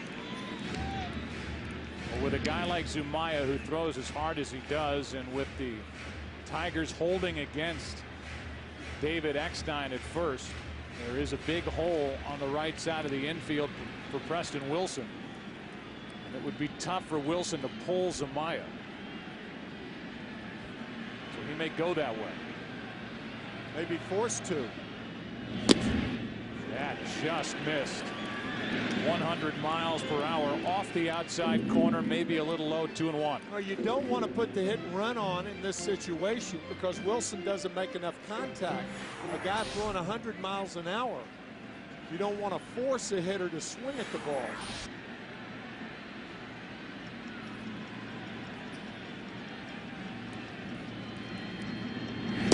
Outside again, it's 3-1.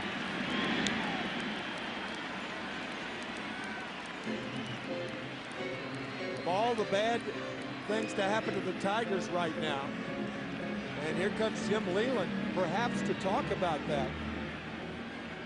But of all the bad things to happen to the Tigers, a walk would be among them, because then you'd have first and second and nobody out. You can see Rodriguez pointing to that left shoulder. That is a universal catcher's sign to a pitcher to keep the shoulder in. When a pitcher flies out of there, he's all over the place. And remember, it's been a while since Zumaya has pitched. So wildness, a possibility, and we've seen it in this inning. A probability in this inning.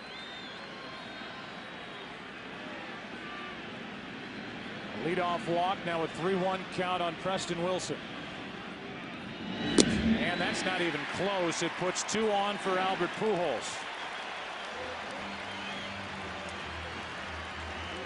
And for one of the few times this entire postseason, Albert Pujols will bat with 2 on and nobody out here in the 7th inning.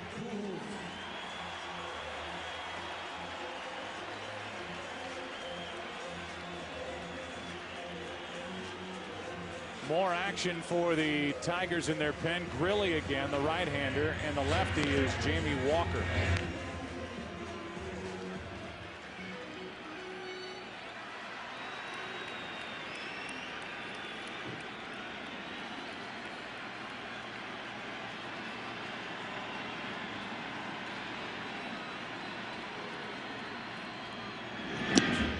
Zumaya was quoted coming into this World Series. There's one at 101. Talking about Pujols, he said, I'm going to come right after him. I'm going to throw him heat. And if he catches up to it and takes me out, I'll tip my cap to him. And he's in a spot now where he has to challenge the reigning NL MVP.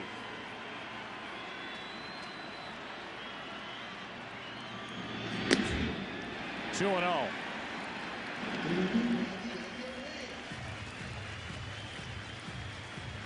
Now Rodriguez wants to talk.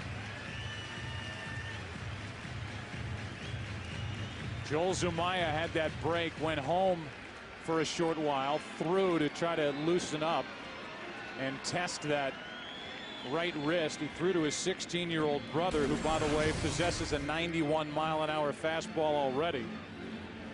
So the scouts will line up for him. Said he is fine. The radar gun says he is fine with his velocity. The problem is he can't steer it into the strike zone. 2-0 on Pujols, 2 on with nobody out. And back to the pitcher, Zumaya, and he throws it away. Eckstein will score. Preston Wilson will come around and score.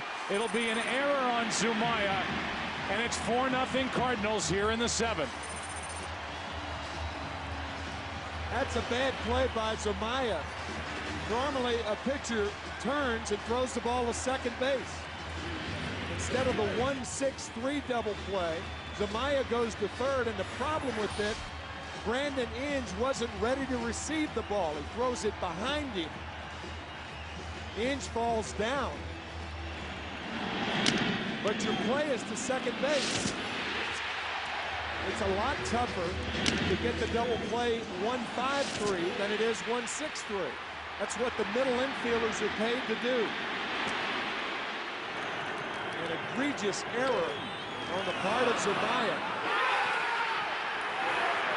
And that opens things up for the Cardinals. Now Roland. Still nobody out. Pujols at second, strike one. I mean, that is a routine double play, going from 1-6-3. You rarely see runners on at first and second, nobody out, ball back to the pitcher, have him go to third base. Almost never.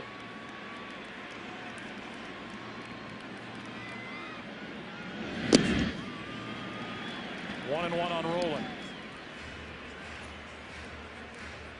So basically a 2-week layoff for Zumaya, and it's showing with his control here in the 7th inning of Game 3 of the World Series. 2 walks. As he started this 7th inning fresh, came on to relieve in the 6th. Starting the 7th, and then the error. Throwing wild at third, and now the count's gone to 1-2 on Roland. 4-0 behind Chris Carpenter here in Game 3.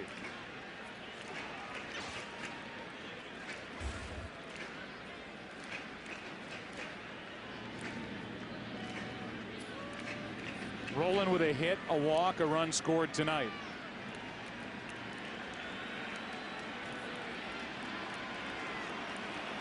So 3 errors by the pitching staff of this Tigers team, as a 1-2 pitch is grounded to the right side. Roland shattered his bat, advances Pujols to third, 1 out.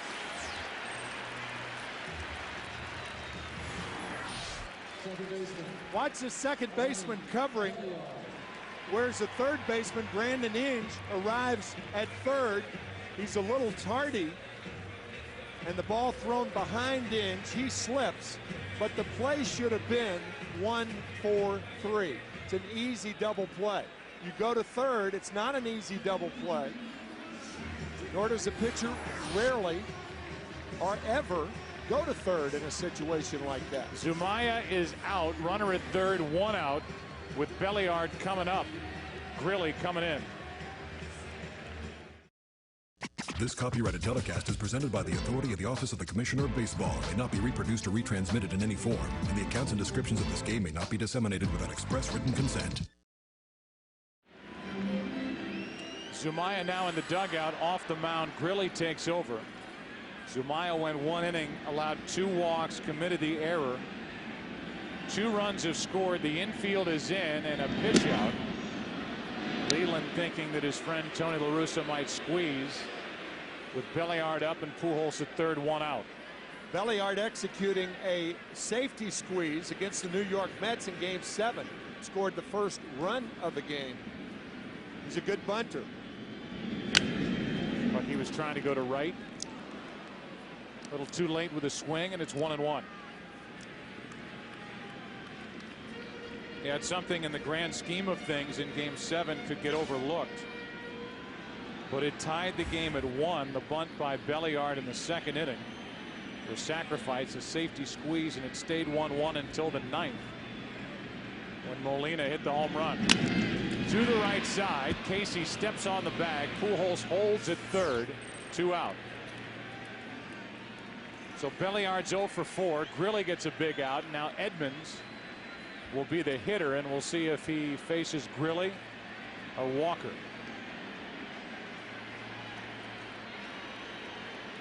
A couple of ways that Jim Leland could go right here. He could bring the left-hander in, Jamie Walker, to face Edmonds, or put Edmonds on, and that's what they're going to do.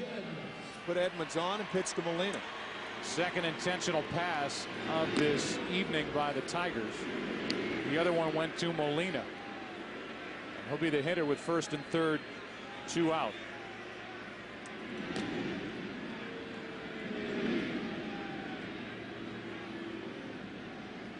Cardinals have doubled their lead here in the bottom of the 7th, and Carpenter, his pitch count is very low, less than 70 pitches through 7 innings. They'll go back to work. And Molina walks in. Yadier with a double, the intentional walk, and he's lined out to left.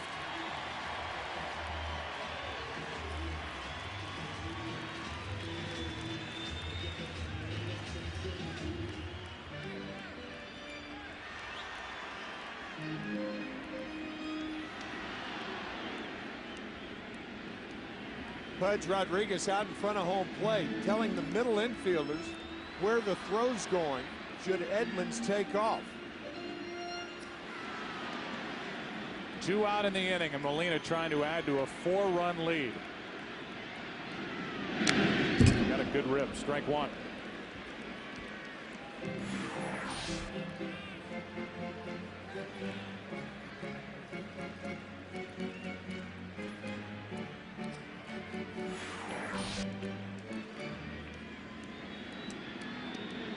In the 8th inning, the Tigers will have Ivan Rodriguez, who's hitless for this World Series, 0 for 10. Sean Casey and Brandon Hinge. 1 ball, 1 strike from Jason Grilli.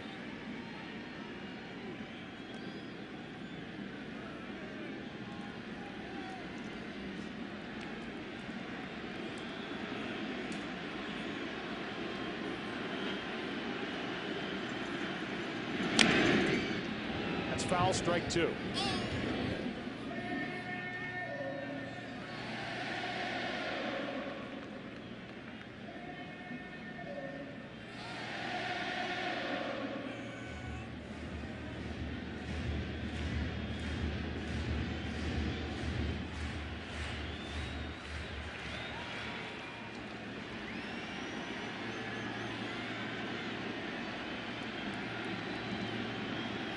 One ball, 2 strikes. Molina back to the pitcher. Good play by Grilli. And he avoids further damage in the inning. 2 walks and a big error by Zumaya, leading to 2 more runs. 4-0 St. Louis.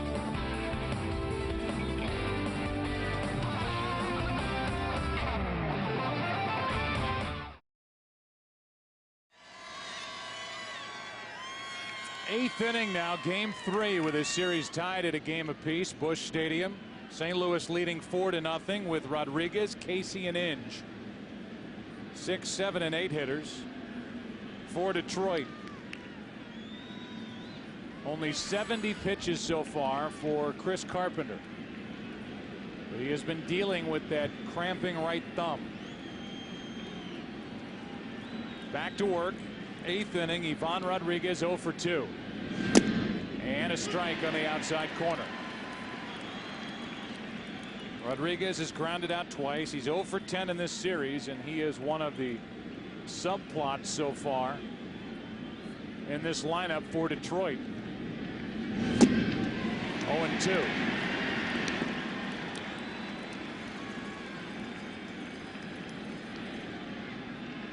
Rodriguez came in 9 for 26. Good career numbers in his history against Carpenter.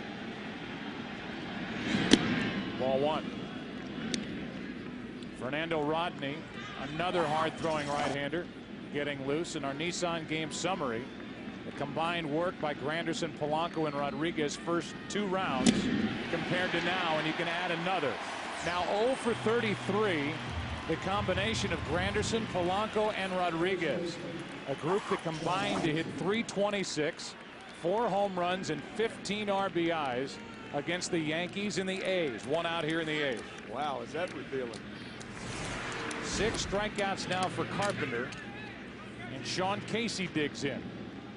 Casey, one of the 2 Detroit hits tonight. Baseball with a lot of statistics and a lot of categories. We're going to add one more. Post-cramp pitches. In post-cramp pitches, Carpenter has not thrown a curveball. So at this point, to be serious about it for a second, if you're Detroit, until he shows you one, don't you eliminate that? Yeah, I think so. You go up and look for fastball, slider, everything hard.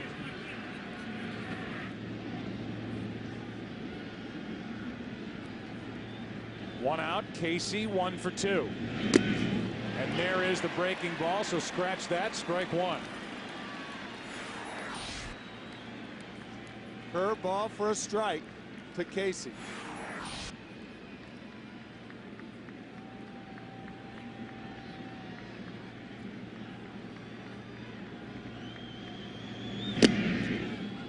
Fastball high, 1 ball, 1 strike.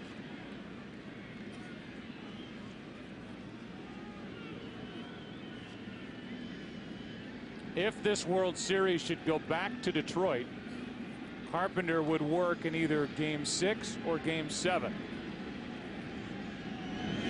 Casey rips one into right field, a base hit.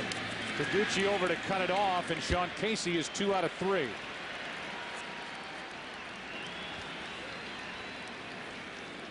Tigers only 3 base runners on the night, and Casey's been on twice. Jim Leland elected to stick with the lineup he had been going with since Casey went down with a calf injury in the ALCS, where he moved Polanco for the first time this season into the number 3 spot. With Casey back in there playing first base, he has kept Polanco hitting third. Tailing pitch, 94 miles an hour, strike 1 to Inge. Sean Casey, a guy who had seen Carpenter plenty with his time in the National League and within the division. That is up and away, 1 ball, 1 strike. You wonder if tomorrow when we get to the ballpark, if Jim Leland, depending on how the rest of this night goes, will stick with Polanco, who's 0 for 10 in the number 3 spot, or if he'll put Casey back up there. Bat Polanco second. That's high and away, 2-1 on Inge. Marcus Timms on deck.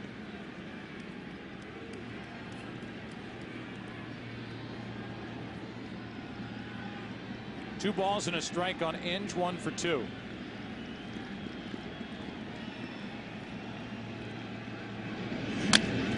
To third for Roland foul. 2-2. Spots 1 through 6 in the Tiger lineup tonight, hitless, with 5 of the 6 strikeouts that Carpenter's picked up.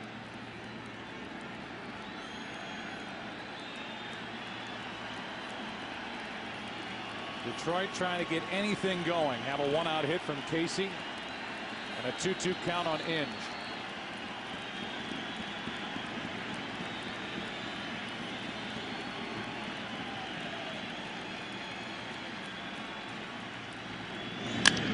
To third. Roland backs up. Out at second. Belliard in the middle. Double play. Carpenter pitching through the eighth. Bottom half rolls in. St. Louis batting up 4-0. Neifi Perez takes over at third base, and he'll bat in the number 9 spot, meaning he will lead off in the 9th inning. And the new pitcher batting 8th is Fernando Rodney. We're in the bottom of the 8th, and so Taguchi will lead it off. Carpenter on deck. This guy can bring it 95 miles per hour.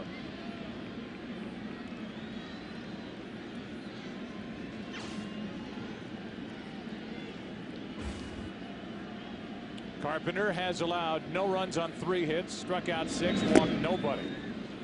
Taguchi comes up empty. It's 0-2. Thing about Fernando Rodney, he not only has a good fastball, not quite the fastball Zamaya has, but a lethal changeup.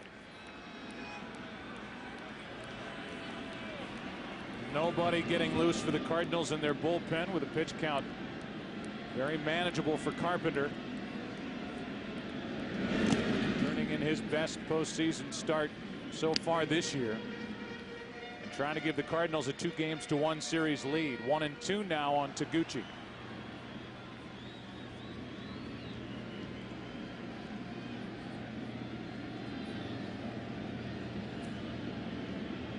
Total of only 9 hits in this game. The Cardinals have 6 of them.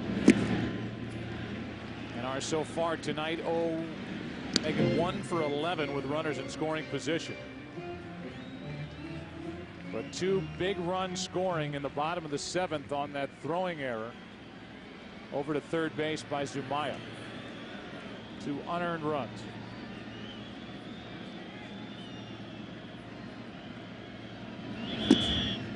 Now the count's full on Taguchi.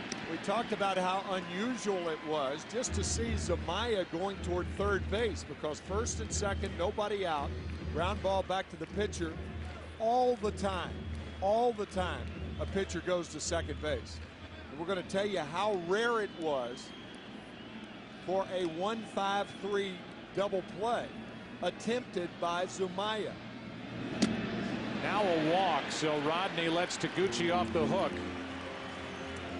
And it will bring in Chris Carpenter and give him a chance to bunt. Our HP player personality is Chris Carpenter.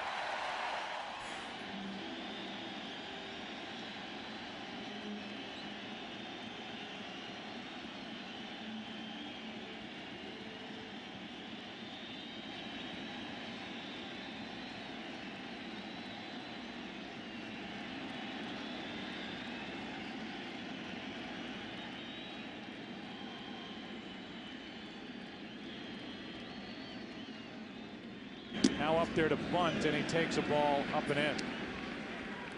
The last time in World Series play that there was a 1-5-3 double play was 1923 by the San Francisco by the New York Giants over the New York Yankees. So that's what Zumaya was trying to do. You talk about turnaround World Series history. He was trying to do something that had not been done since 1923. Carpenter gets the bunt down. Play is at first. Sacrifice is good. 1-4 with Polanco taking the throw.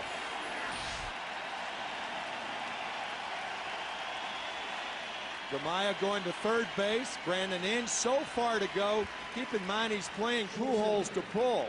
So a long way to go to third base. The play clearly should have been to second base. So Carpenter, we learn more about him. Our HP player personality. HP, the computer is personal again, and he's doing everything right. Gets a great ovation heading off as he got coming into the at-bat. Drops down the bunt. And now Eckstein with a runner at second, 1 out. Taguchi with good speed in scoring position. Strike one.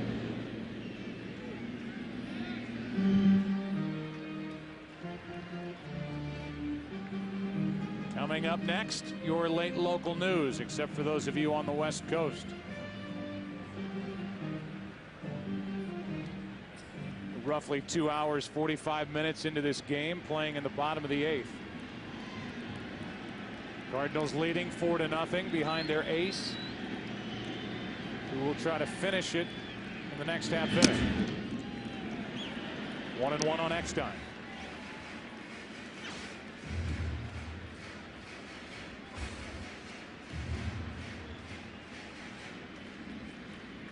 Jim Leyland has been trying to tell anybody who will listen that this Cardinal team, although selected as underdogs coming into this World Series, was a dangerous club for his Tigers to play. The reason being, Eckstein didn't play a lot in the second half. Edmonds didn't play for a month. Rolen was not swinging the bat well in September. That's changed.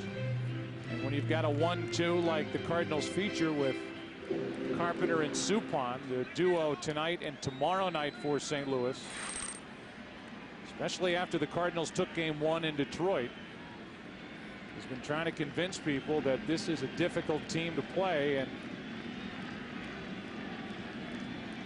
he won't have to do much convincing after tonight. The 2-1. Eckstein lines a base hit into right. Taguchi will hold at third, and it's first and third. 1 out. Seems like the Tigers went away from their strength. A changeup to Eckstein. His second straight hit. Hitless prior to his last at bat. So he singles to right field. The Tigers are learning that they have to stick with the hard stuff to David Eckstein.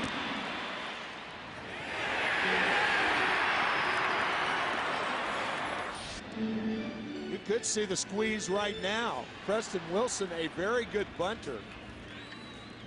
He strikes out a lot. You have Albert Pujols on deck. If he strikes out, then Pujols would be the hitter. A lot of things Tony La Russa can do in this situation.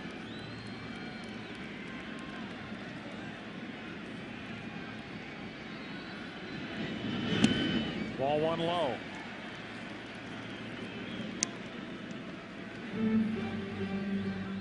La Russa had a squeeze opportunity with Belliard in the 7th, elected not to do it.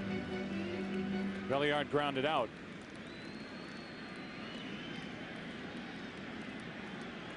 Now it's Preston Wilson, who tonight has a hit, a walk, and a run scored.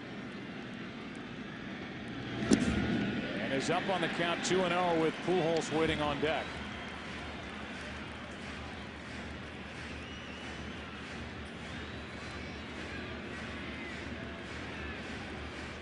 Chuck Hernandez is the pitching coach for Jim Leyland. Recommended by Jim's good friend Don Zimmer and others, many others. After the 9 years that Hernandez spent in the Tampa Bay organization.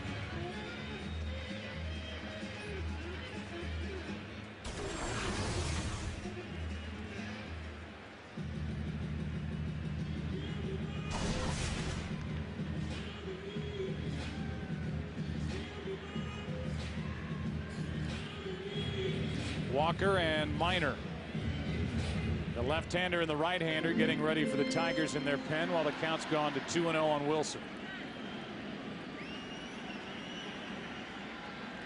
Rodney has pitched his way into more of a squeeze situation if the Cardinals want to go that way.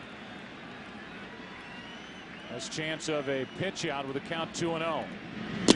Now 2-1. Here some say one way to avoid a squeeze is to throw strikes early, get ahead in the count. That's right. Preston Wilson has the count in his favor, 2 balls and a strike. Taguchi at third, Eckstein at first, only 1 out.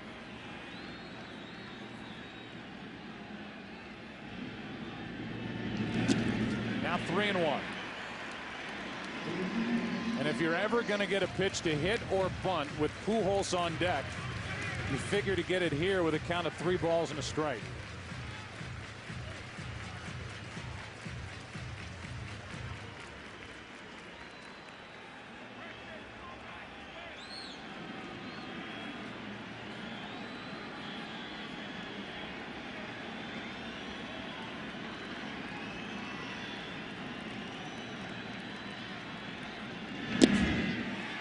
That's low to load him up. 2 walks and a hit in the inning, and Albert Pujols will step to the plate.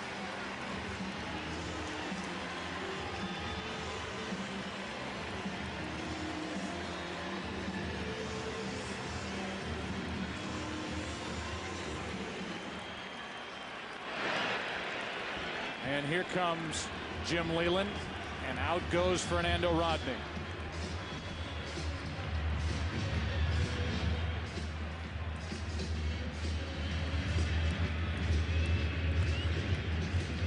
The reason Leland is making the move right here is Zach Minor's a sinker ball pitcher, and Detroit hopes to get the ground ball double play. That's who's coming in. Bases loaded, 1 out. Bottom of the 8th, 4-0 St. Louis.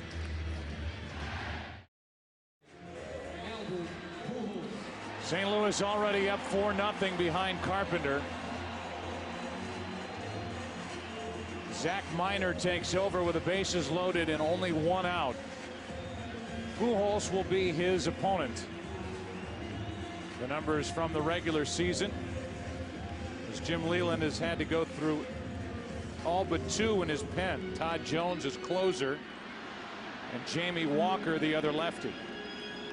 Zach Minor's first appearance in this series in a town from which he reigns, St. Louis, Missouri. From St. Louis, pitching in St. Louis. And he has to face Pujols and delivers a nasty pitch to tie him up. Strike 1. Good fastball off the plate to Pujols.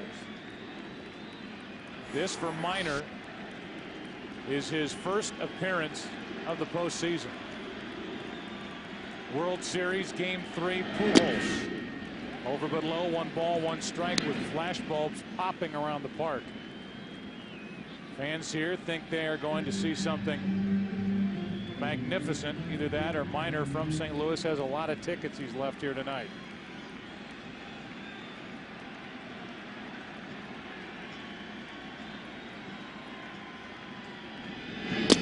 Good pitch again.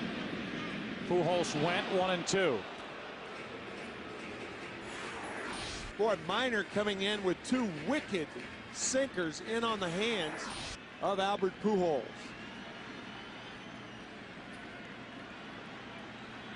I would expect to see that pitch again.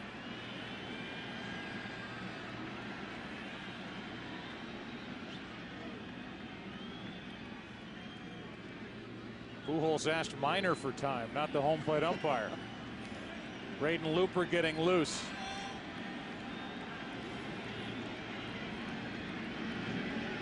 A 1-2. Do it again. I think Looper is getting loose for a couple of reasons. One, we've seen Carpenter dealing with that cramping right thumb, and 2, if the Cardinals should blow it open here in the bottom of the 8th inning, Tony La Russa may leave well enough alone and go to his bullpen with a lopsided score. He's only thrown 82 pitches so far. Right. The 1-2 to Pujols is tapped at the plate, and that came up and caught Rodriguez. That happened to Molina back in Detroit. Now Rodriguez writhing in pain.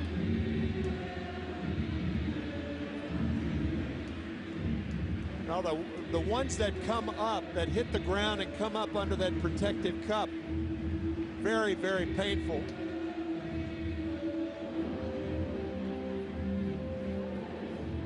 Obviously, they usually come on balls that are down in the strike zone. Pujols just getting a piece of it.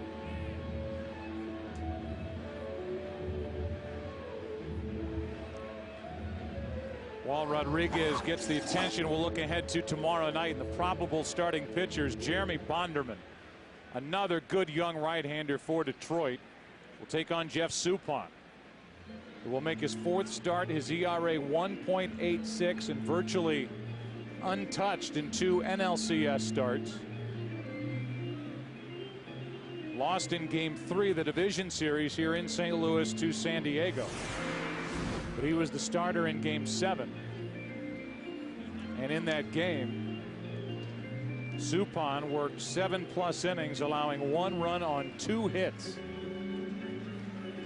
Cardinals won it 3-1 over Oliver Perez and the Mets to get to the World Series, and now they're 3 defensive outs away from a 2-1 series lead over Detroit. But the Tigers will have their big bats in the 9th inning. Neifi Perez, then Granderson, Monroe, who's homered 5 times this postseason, then Polanco, the MVP of the ALCS, then Ordonez. Here it is once again. It was a slider that came up. Actually, it appeared to hit Pudge in the right thigh. Did not appear to hit that protective cup, but it got him good.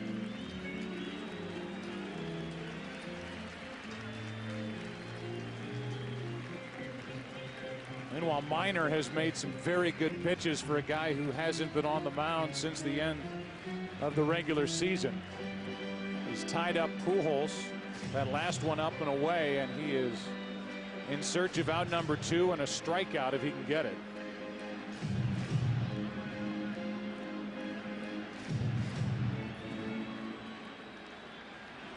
Bases loaded, 1 out. 4-0 St. Louis, bottom of the 8th. That skips away. Coming to the plate is Taguchi, safe. It's 5-0.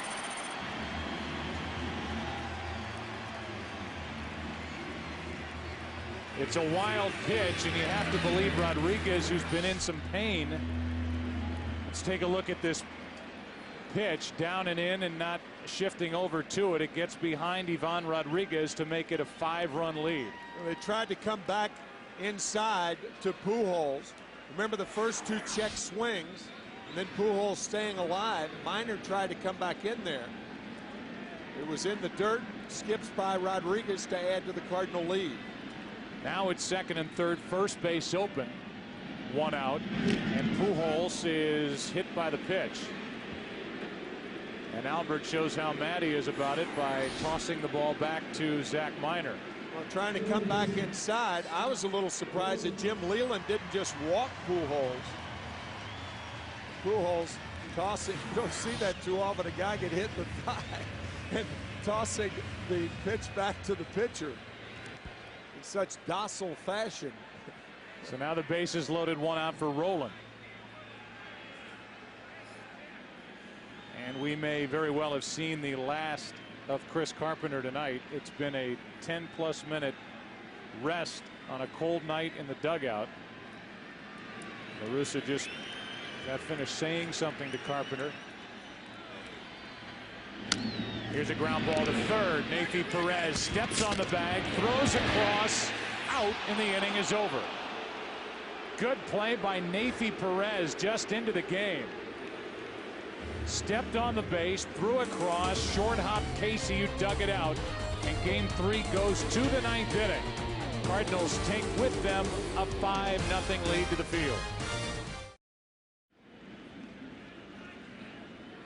Braden Looper will take over here in the 9th inning for St. Louis as they lead 5-0. The numbers from the regular season. Tony La Russa trying to position his defense as Jim Leland will go back to his bench. He had Neifi Perez in the number 9 spot. Now he's going to call on Omar Infante to lead off here in the 9th inning. If it is a shutout, it would be a combined shutout as Looper gets ready to work the 9th inning. Adam Wainwright is getting loose for the Cardinals in their bullpen. Here's Infante.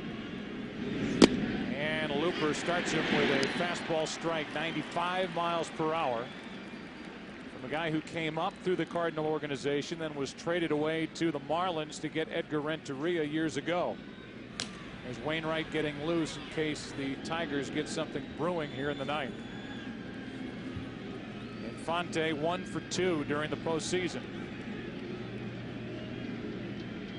Only 3 hits tonight for Detroit. The 8 innings that Carpenter worked, no runs, no walks, 6 strikeouts. They were hoping to get the Carpenter that the Mets saw in Game 2 of the NLCS. They got the real Chris Carpenter here tonight, the reigning Cy Young Award winner and a guy who might win it again in 2006. 2-1 on Infante.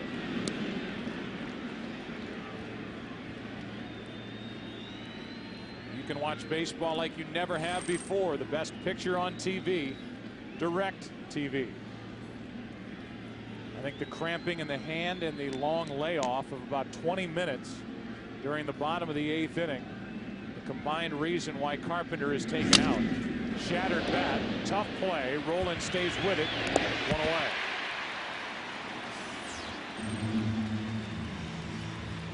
Long delay, cramped thumb, and a 5-run lead. That's why Chris Carpenter's out of the game right now. Granderson 0 for 3. Curtis is looking for his first hit of this World Series. He's 0 for 12.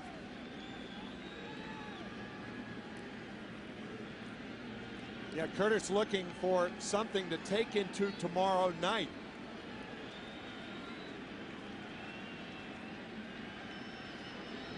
A little high ball 1. Bonderman and Suppan tomorrow night on your Wednesday night Game 4. The 1-0. In the air to left field, long run, Preston Wilson. He's there, 2 out.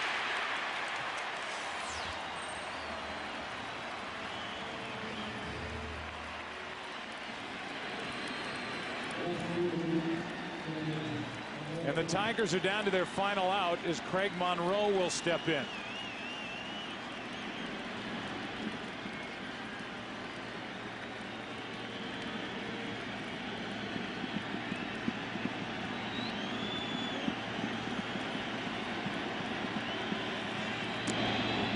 Ball 1.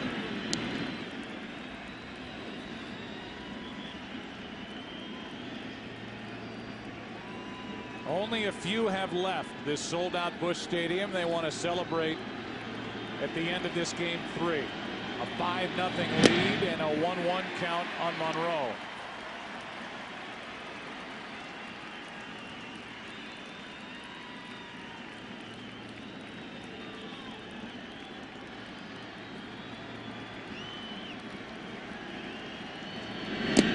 Strike 2.